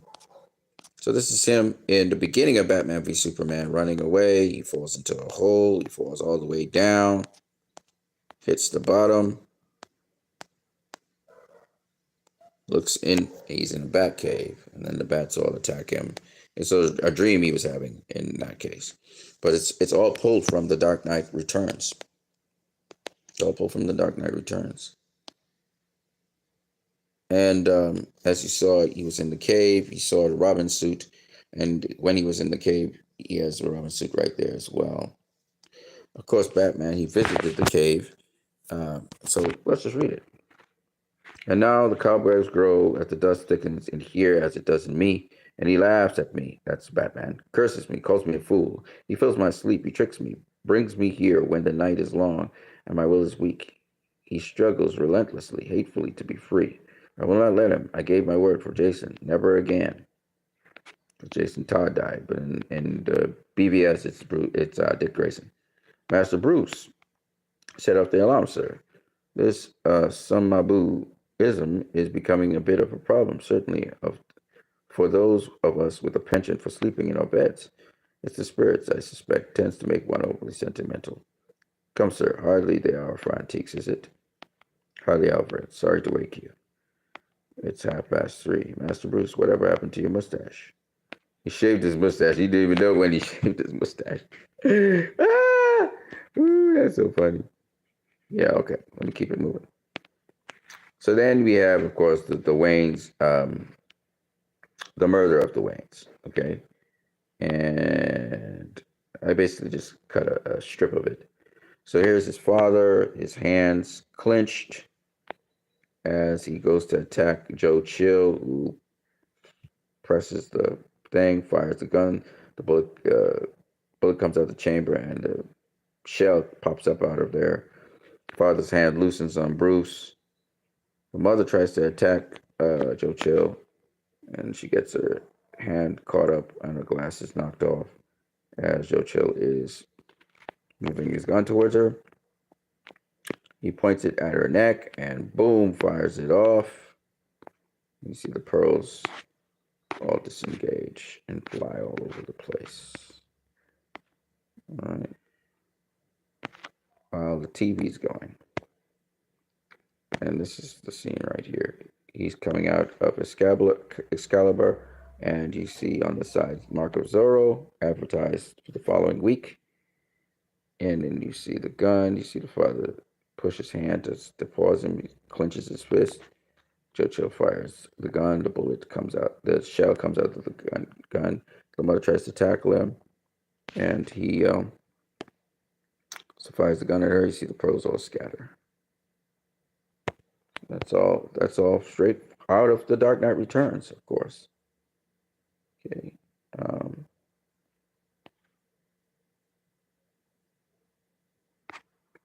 There's more, so I'm going to show you some more. It's just a whole. So I'm just going through it here. This is Lana talking to the other guy there.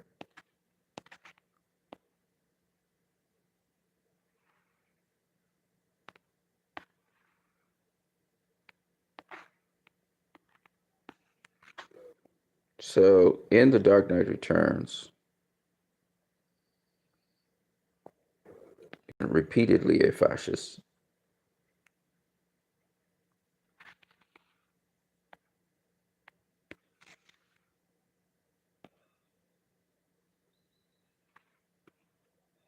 Already talked about how he set up to take down Two-Face, and he did.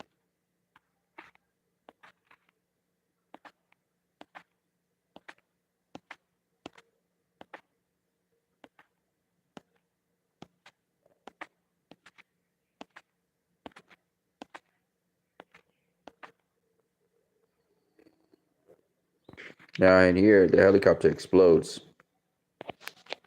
because the bomb doesn't go off that was in the helicopter. All right. So the helicopter explodes.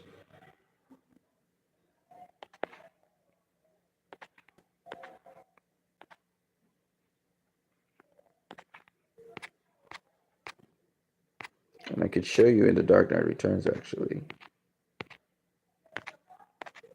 I could show you. Okay, this iconography is literally the cover of The Dark Knight Returns. Literally, Zack Snyder pays tribute to that.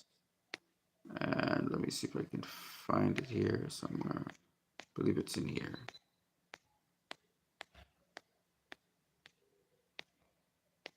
I'm trying to remember. Okay, I think I know where it will be. Screenshots, I think it is. Yep.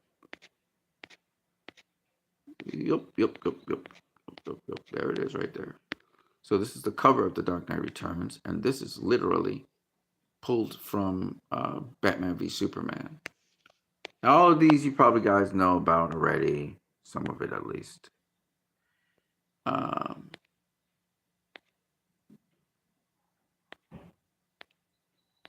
See what else I have here.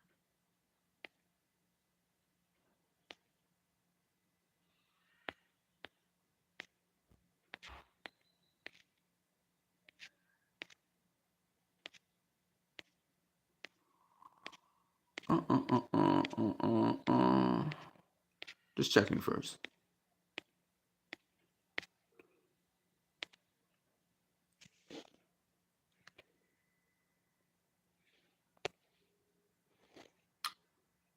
So we also have here, like I said before, his death wish was right here.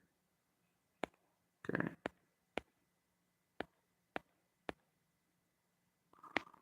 This is also interesting that he talks about Batman, so if you watch this, to Batman, it's good that he retired, isn't it? I'm grateful he survived retiring. And Bruce says he didn't, but Bruce Wayne is alive and well. Glad to hear that. You certainly learned to drink. Remember the good old days, that Playboy routine? You with the ginger ale, pretending it was champagne, fooling everybody almost. Now, well, I've almost worried. Spoken to Dick lately. Not for 7 years, Jim. You know that. Still, huh? I'm damn sorry about that, especially what happened to Jason. Let's call it a night.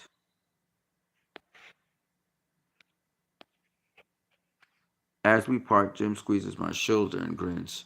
You just need a woman, he says. While in my gut, the creature writhes and snarls and tells me what I need. I leave my car in the lot. I can't stand to be inside anything right now. I walk the streets of the city I'm learning to hate. The city that's given up like the whole world seems to have. I'm a zombie, a flying Dutchman, a dead man. 10 years dead. So he stopped being Batman for 10 years. He was retired as Batman. Yep. Today, ironically, marks the 10th anniversary of the last recorded sighting of Batman. Dead or retired, his fate remains unknown. This reporter would like to think he's alive and well, enjoying a celebratory drink at the company of friends.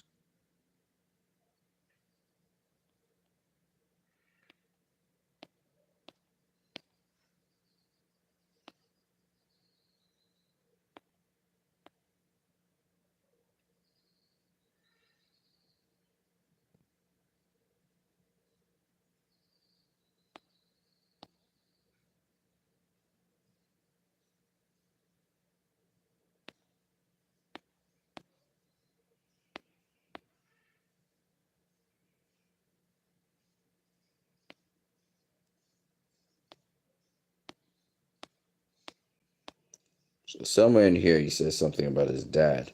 I've got to the home stretch to myself when reading stopped making sense. I switched to manual. Bruce, this is Carol. You're going too fast. But the computer crosses its own circuits and refuses to let go. I can't coax it. It isn't programmed to, Bruce.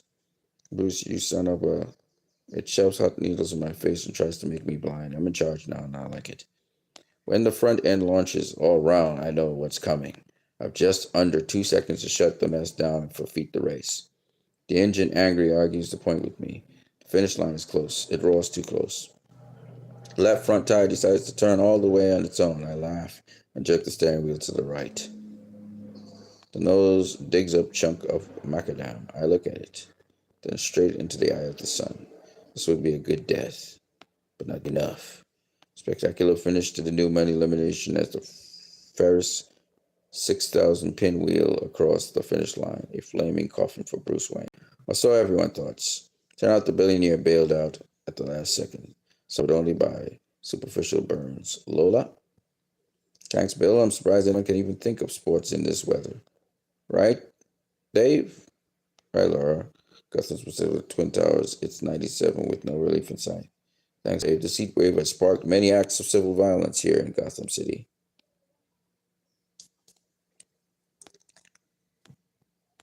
Okay, hold on a second. Let me see if I can find anything like that.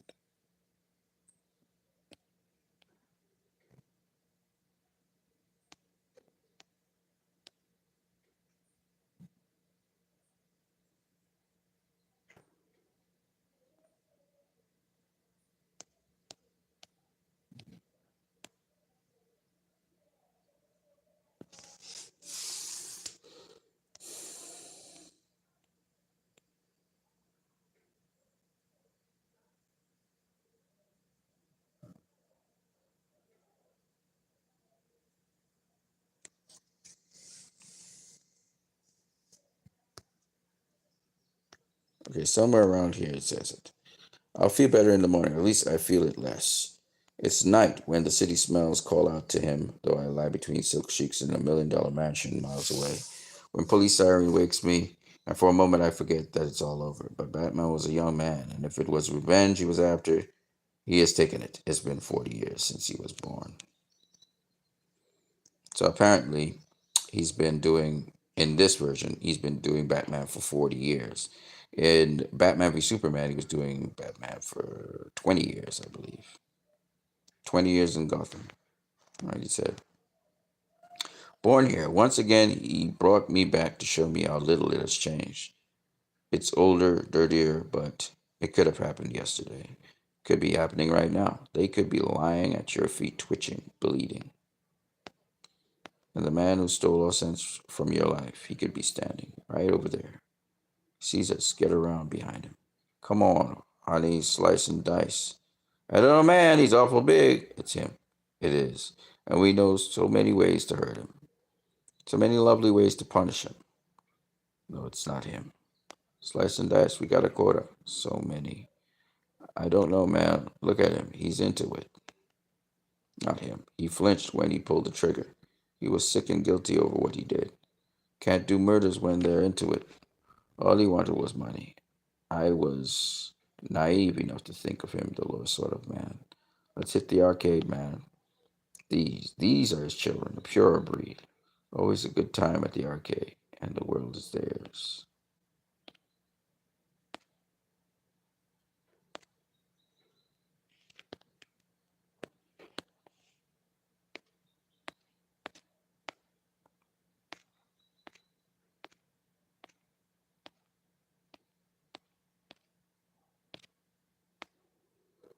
And they talk about Joker and stuff like that. So my point anyway is this: that you see the similarities now in BBS Batman. He's been Batman for a shorter period of time. I want to go through the Dark Knight Returns just manually, going through some more of these things. And I know I'm kind of taking some time here, but I just want to go through it anyway. So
Okay. So here's the incident, the infamous incident with the kidnapping of a baby. All right. So there's a little baby. They do the ransom. They say Ridley's going to Frit begging to pay. Hit with the trank, man. Just let's flush him down the John, man. He's flushed, man. Soon we get the mill. Jesus, he's messed himself. Man, sick his butt anyway. Go. So he shot some shots. Bat comes through. Chill, man. It's just goddamn Bat. Dude starts firing shots in the air. He gets a thing on his hand. He says, "Oh man, it's him, Grace. Keep your gun on the kid. Spot, get out the way." And he starts to fire shots at Batman. And he gets blasted out of there. The other guy just keeps on firing. Shouldn't have gotten out the way, Spot. Batman busts through the wall. Back off, I'll kill the kid. Believe me, man, I will. Batman looks at her. Grace is her name. And he shoots, smokes her, gets the baby. Then he says, "I believe you." A ruthless, monstrous, vigilant, striking at the foundations of a democracy, maliciously opposed to the principles that make us the most noble nation in the world and the kindest. Frankly, I'm surprised that there ain't 100 like him out there. Thousands of people are fed up with terror and stupid laws and social cowardice. He's only taking back what's ours, so there's the controversy behind him. Anyway, this "I believe you" moment, as you know, is notorious in BVS when Batman busts through the wall and grabs the guy. Actually, you know what? Let me show you. I think I have it somewhere. I have it somewhere. I don't know where I have it. Let's see. Do I have it here? I'm busting through the wall. I don't think so.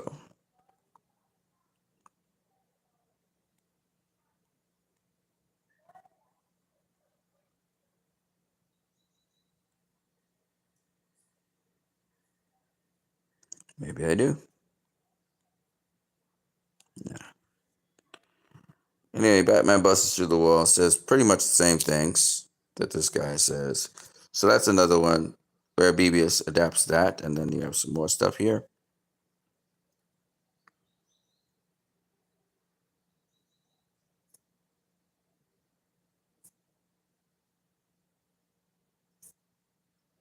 So Lana Lang, she's of the Daily Planet. So Lana Lang from Man of Steel is in here.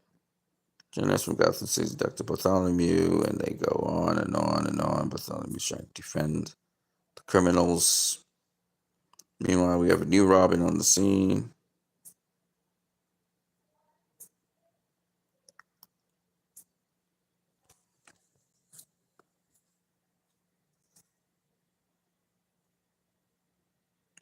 The surviving guy, Batman has him hanging upside down watching the city. And off we go with that stuff.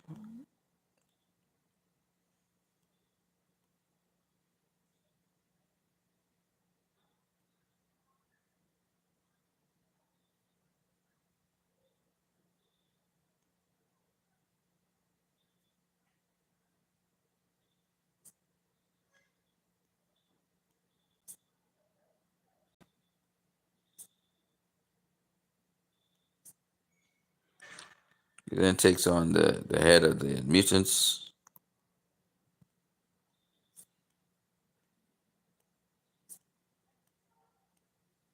Gets beaten up.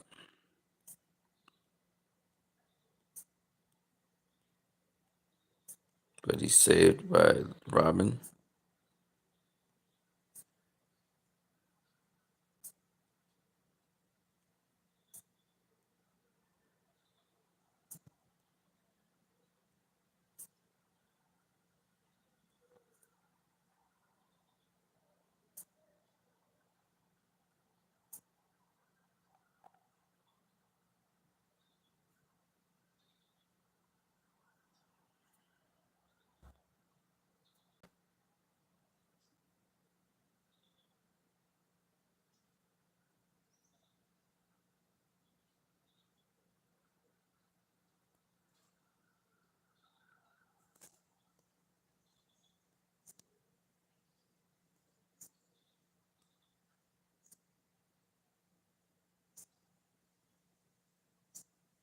So you have more like psychological issues.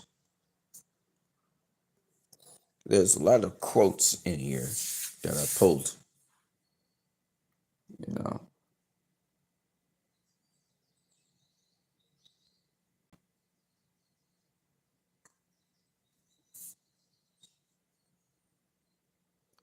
somebody the Invitation Batman.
So the next time we see something that kind of reflects it reflected in BVS. There's a number of different quotes in here about different things.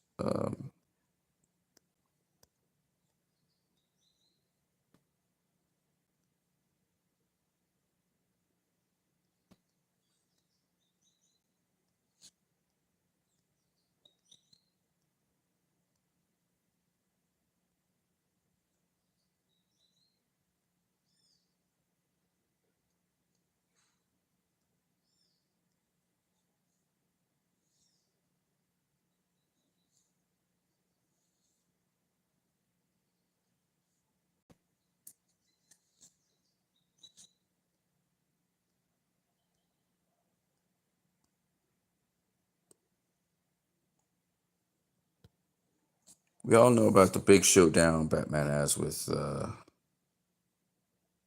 Superman. It's found in this issue 3 of the Dark Knight trilogy, which is the Dark Knight Returns, which is I think it's 3 or 4 or something like that, right?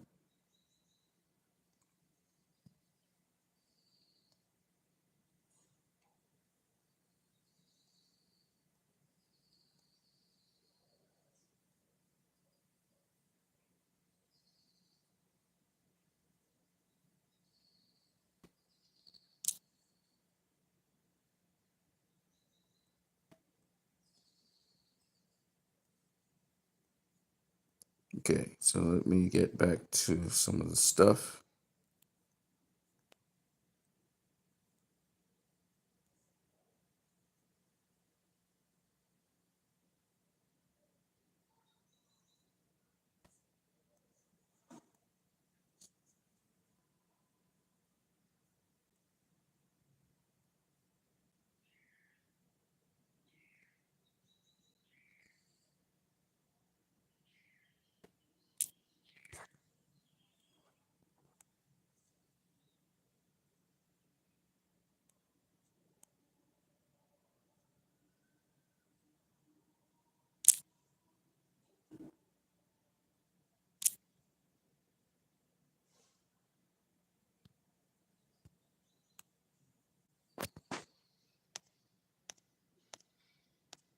Anyway, he goes after the Joker, so before he goes after the Joker, though, we have to deal with Superman. Superman, first he discusses with Superman. Okay.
you see Superman intercept a missile that comes at them. And this is from BVS. So listen to this. The rest of us learn to cope. The rest of us recognize the danger of the endless envy of those not blessed. Diana went back to her people. This is Superman talking. I went to the stars, and I have walked the razor edge for so long. So you have these warplanes, but you, Bruce, you with your wild obsession, and here he is destroying the planes. And when Superman destroys the planes here, which you got to understand is that goes back to BVS when he destroyed the drone and the plane that fired the drone. Do you remember? Sure, the drone and the plane that fired the drone. Sorry, the missile and the drone that fired the missile. Right? So here he is destroying warplanes this time. Okay, so that's a callback to The Dark Knight Returns. And let's see here. There's more.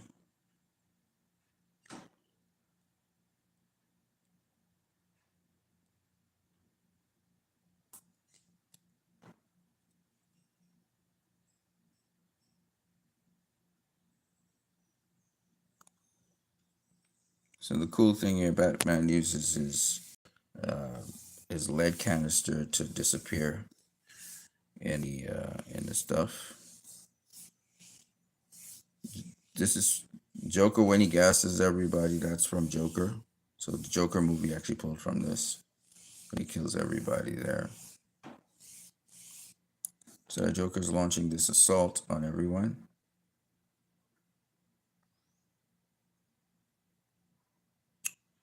And Superman's moving tanks out the way and stuff like that. He goes to Selina Kyle, aka Catwoman. He threatens her. Bruce takes out the military agents, gets out of there. Superman is taking on the enemies. Selina's beaten up and stuff. Bruce helps her out.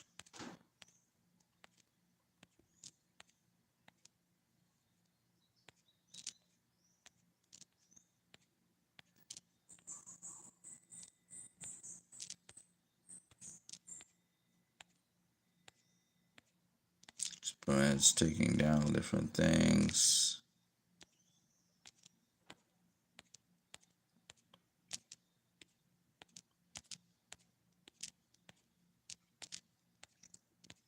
Batman takes on the Joker and kills him, damages his eye first. You can go through all of this, but he basically kills the Joker eventually. And we know he killed the Joker because he's narrating. So yeah, just to knock the pressure or two more. This is Batman talking. This is not the Joker. So after he kills the Joker, there's a big showdown with Superman. Of course, there's no Joker in Batman v Superman.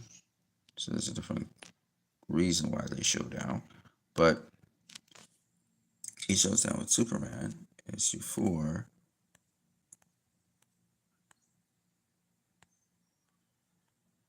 He gets blown up. Batman escapes. And he shows up against Superman. So Superman, a warhead blows up Superman. Superman almost completely, a nuclear blast. He gets nuclear blasted. And so this is him here, get disintegrated really badly in a second. See Batman on a horse in The Dark Knight Returns. We see when the destruction of the congressional hearing happens. You see a person on a horse. Here we see the major place here is burning down.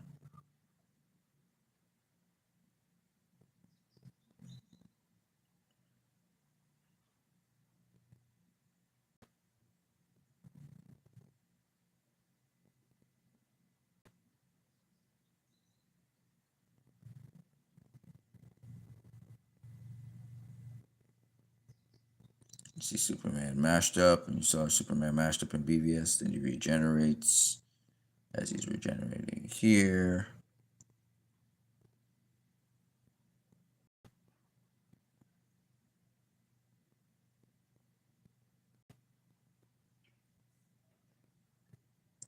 Batman's charging with his horses. He kind of gets things in line.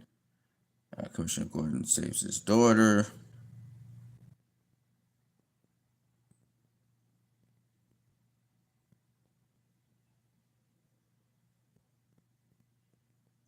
So they're supposed to clash. Superman axes him where?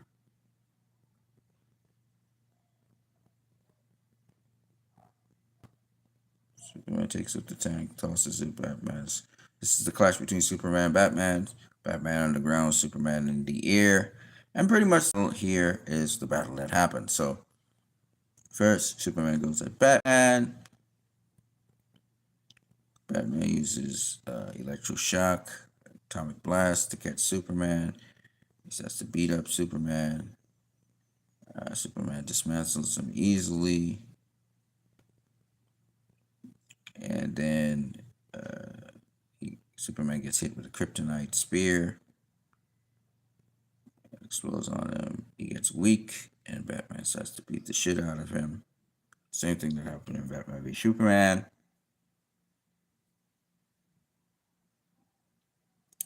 But before that, they have the discussion, and this is where Batman's philosophy comes through.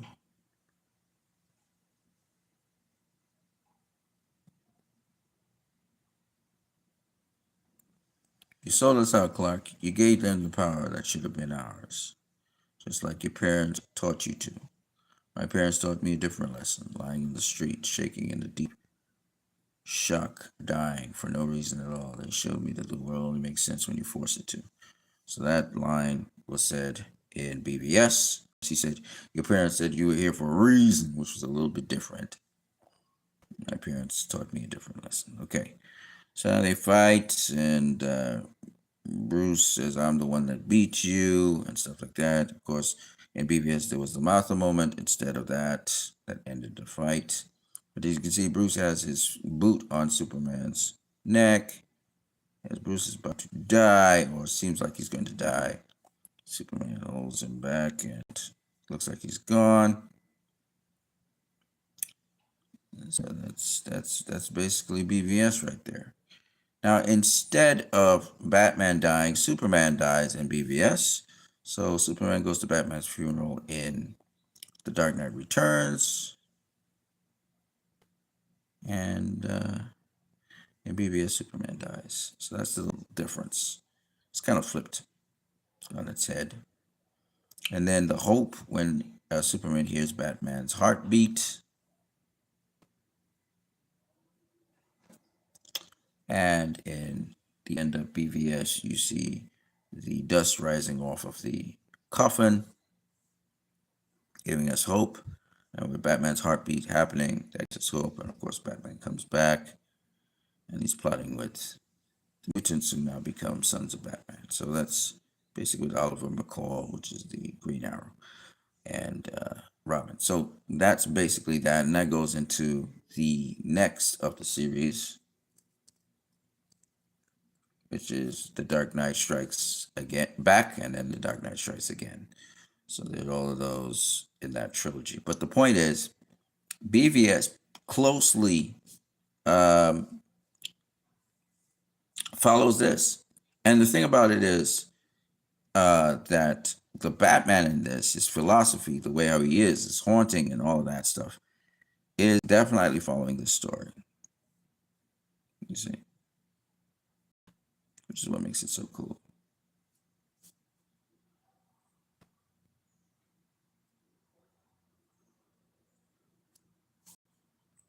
So I say all of that to say this. I said the restoring the Snyderverse is inevitable, and it really is. I'm 2 minutes in. Okay. Let me show you a little bit more stuff here.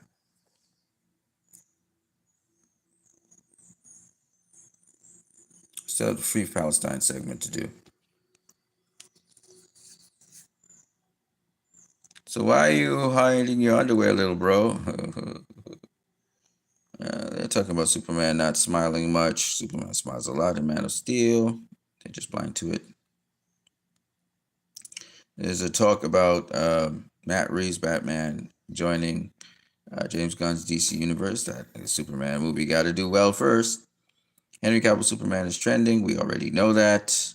As well as Restore the Snyderverse, which is still trending. I can show you right now. Actually, let me show you right now. They're trending. Trending all day. Oh, it's changed up a little bit. Henry Cavill's still there, trending. Restore the Snyderverse is not trending anymore. It doesn't seem, at least at the present moment.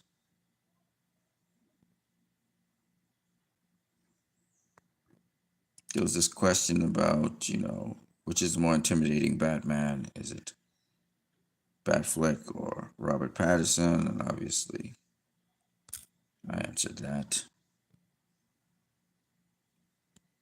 There are some other comics that BVS is grounded in: Death in the Family, The Dark Knight Returns, The Death of Superman, Batman, Batman, The Man Who Laughs, Man of Steel, Superman Birthright. And I give examples of that. Here.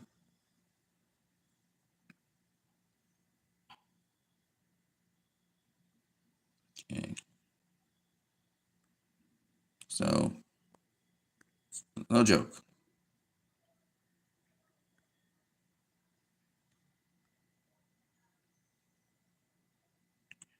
And we got some people who responded to me and stuff like that. Let me go through the bookmarks here very quickly.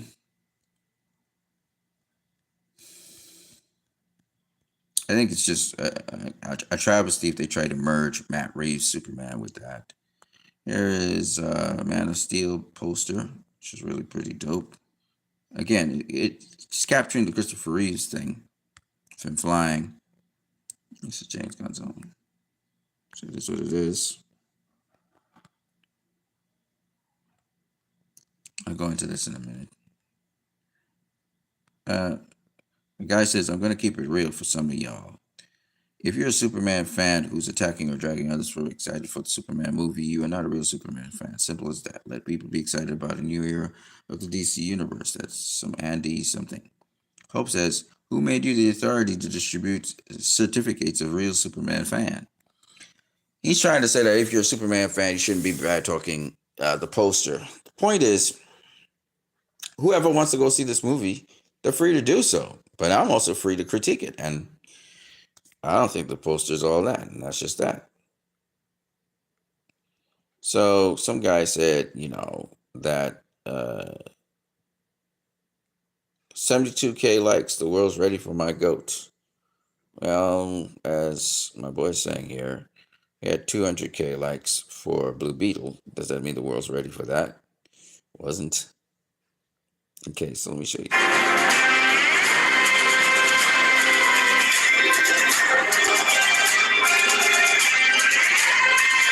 Music still sounds.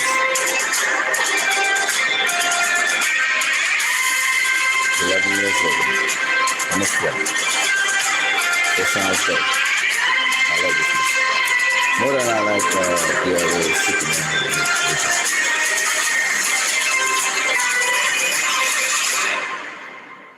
Really love that music. Okay, Nick says the whole world became a Snyder cult. A lot of people like Man of Steel. A lot of people, they're fans of Man of Steel. Out of all these Superman movies, whether it's Superman movie, Superman Returns, Man of Steel, or this new upcoming Superman movie, the John Williams theme.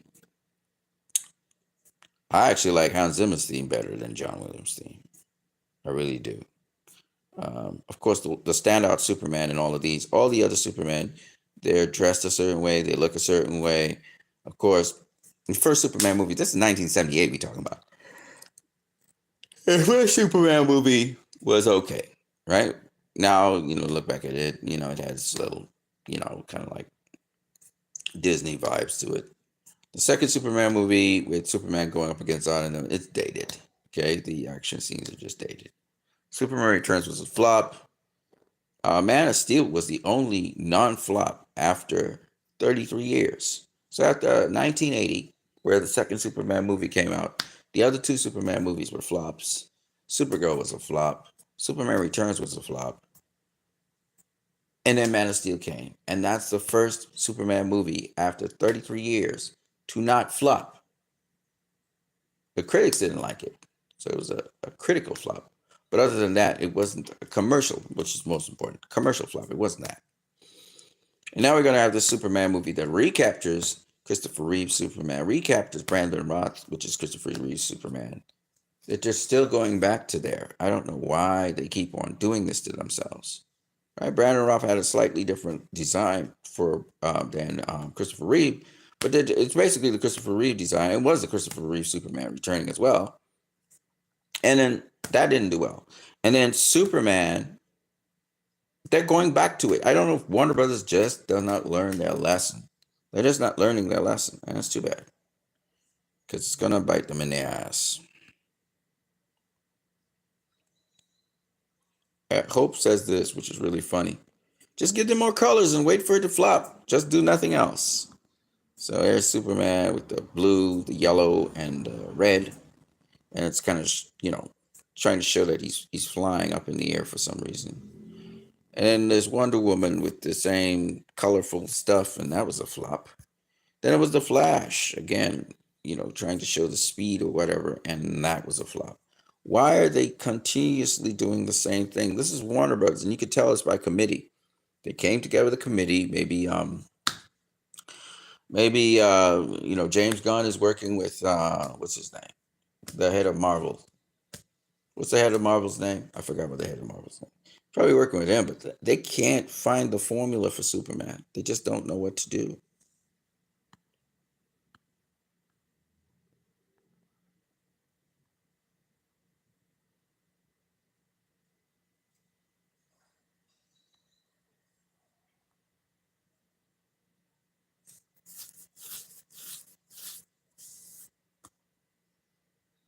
So Symbiotic, he's saying that reliable and Blu-ray sales, Zack Snyder couldn't even crack the top 10. Wonder Woman was like top 5. Well, there's two reasons. Wonder Woman was being promoted like crazy. Zack Snyder's Justice League was not. Zack Snyder's Justice League never went into cinemas. But I disagree about the Blu-ray sales. I think Zack Snyder's Justice League is outperforming anything that Wonder Woman could do. Because even now, Zack Snyder's Justice League Blu-ray sales are going. Warner Bros. Is not focused on Wonder Woman and selling Blu-rays with Wonder Woman. They're still focused on Zack Snyder's Justice League, the trilogy, and selling Blu-ray sales through that. They're not trying with Wonder Woman, so that's not true. Nick says, promoted as fixing Snyder's mistakes. Promise of Donna Reeve era tone. Poster resembling Rainbow to try to mirror the hope and optimism. Yep, same shit. Different day. You'd think they would learn from this, but they're not learning. You would think, though. The best movie of 2024 was Deadpool and Wolverine. That's hands down. It's just what it is. And again, just another Restore the Snyderverse theme. Look at this. So Deadpool said, may I say, sir, on behalf of all humanity, it just feels right. We will treat you so much better than those shit fucks down the street. He's talking about Warner Brothers. And just very recently in one of his Christmas stuff. Okay. Let me come out of that. Oh, this is the Batman thread I gotta finish off. So I'm gonna do some more of that soon. You can only pick 2 movies, right? They're saying we can only pick 2 movies to watch of all these movies here, all these comic book movies. These are comic book movies, right? So you've got The Dark Knight, you got the Batman, you got Avengers, Infinity War, you got Spider-Man 2, you got Batman Begins, you got Logan, you got Civil War, you got Man of Steel, you got Avengers Endgame, you got Zack Snyder Justice League, Superman the movie, and Spider-Man No Way Home, right? These are the movies to pick from. Which are the 2 you're going to pick from? So let me just, first of all, start with what are the creme de la creme movies, They punch. They're good hits. The Dark Knight is a punch hit. It's a smash. It's a knockout of the park. Spider-Man 2, smash hit, knockout out of the park. Okay, I'm not trying to be, not trying to be biased here. I'm just telling you what's the knockout out of the park, right? Logan, knockout of the park, in my opinion. Okay, Zack Snyder's Justice League, knockout of the park. Period. Okay. All the other movies I don't really like, so I would not mention. I'm not gonna promote something I don't like. Okay, The Dark Knight was on. That's a top film right there. Spider-Man 2, on. Logan, on. Zack Snyder's Justice League, on. That's about it. Like I'm not interested. The others are good, but they're not my favorites. Even Man of Steel, which I would say was on, and I probably chose it. I'm not gonna put it there. I'm not talking about the blockbusters, the ones that just blasted it out of there, right? And I'm not talking about popularity as to other people's opinions. My taste, my opinion. The Dark Knight, Spider-Man 2, Logan, Zack Snyder's Justice League. Period. You could put Man of Steel in there if you want, but at the end of the day, those are the guys. Now, which two would I keep and which ones would I trash? I'm very, very biased when it comes to this. It would be Man of Steel and Zack Snyder's Justice League. And if they said 3, it would be BVS. It would be that trilogy I would be holding on to. It doesn't matter if the thing knocked it out of the park, in my opinion. Logan did it. The Dark Knight did it. No doubt about this. There's no cap. Spider-Man 2 did it. But if you're asking me to pick 2, even though I didn't say Man of Steel and Zack Snyder's Justice League would be the 2 I would pick. And I guess any Snyder fan would probably say the same thing. Right?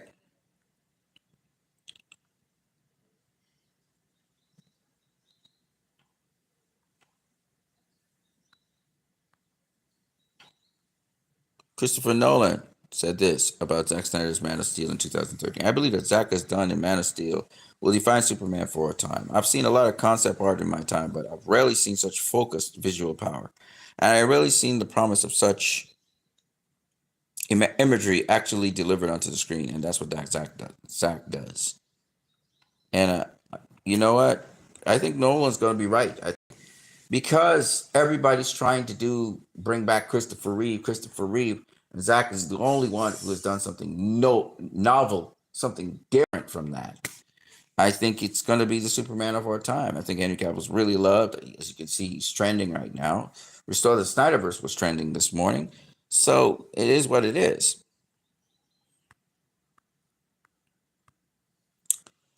All right, so that's enough for the Snyderverse information. So what I'm trying to say to you guys is, cumulatively speaking, there's one more thing. Let me see if I can find Deadpool there somewhere.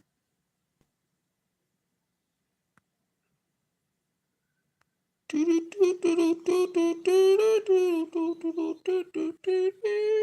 I can find it, I'll try and find it. Who's your favorite Batman and Wonder Woman duo? You got Batman Returns, which is in 1992. You had The Dark Knight Rises, which was in 2012. Some sort of video game, which is in 2019. And then you have The Batman, which was in 2022.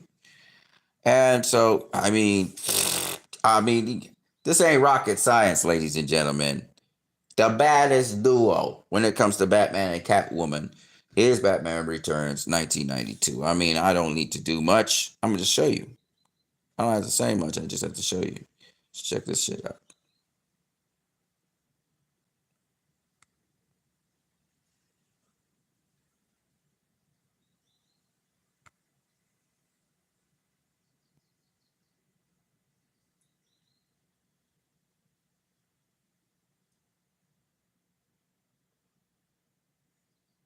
Vicious. It's just bad. It's just, I mean, Alicia Pfeiffer was just sick in that movie. I mean, she skewed everything sexiness, the viciousness. You know, it was just savage. And yeah. Now, the best live action Batman ever, besides being co-signed by Kevin Conway and Frank Miller, Ben Affleck's Batman has won so many different competitions. It's not funny. Okay, he's been winning, and that's just what it is. I mean, you may not like it, but it is.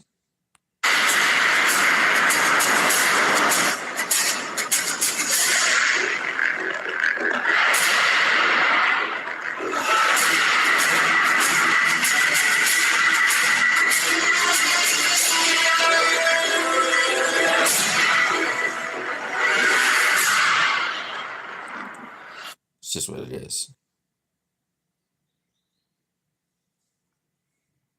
Okay, I'm gonna find Ryan Reynolds' thing. This is the last one I want to cap off with.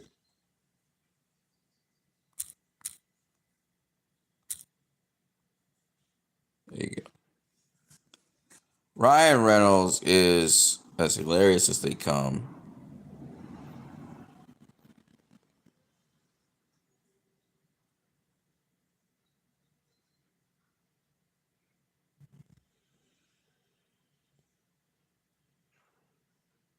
All right, here it is.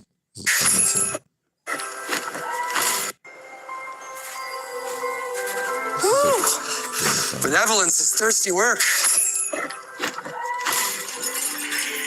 Huh. Where to next? Well, I thought we'd eliminate sick kids. Oh, dude, that's so up. No.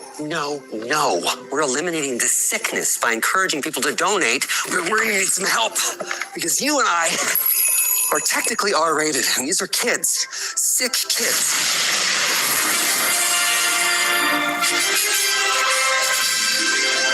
Did someone call for help? Linda Carter! What the f*** are you? Aren't you a wonderful woman? Okay, so what's the plan? We're going to help eliminate sick kids by raising money for Sick Kids Hospital. What do you need me to do? Don't be so obtuse. So obtuse. You know, the thing, if you don't mind. The thing. Come on, lady, give us the sugar. Stand back. Here I go. What's happening? She's going to do it!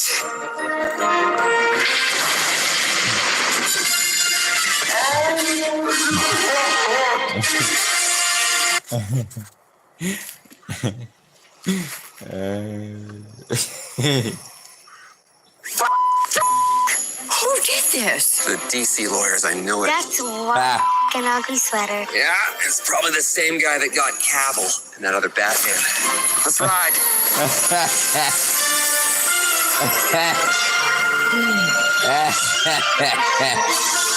You should probably go and tie Santa. Never.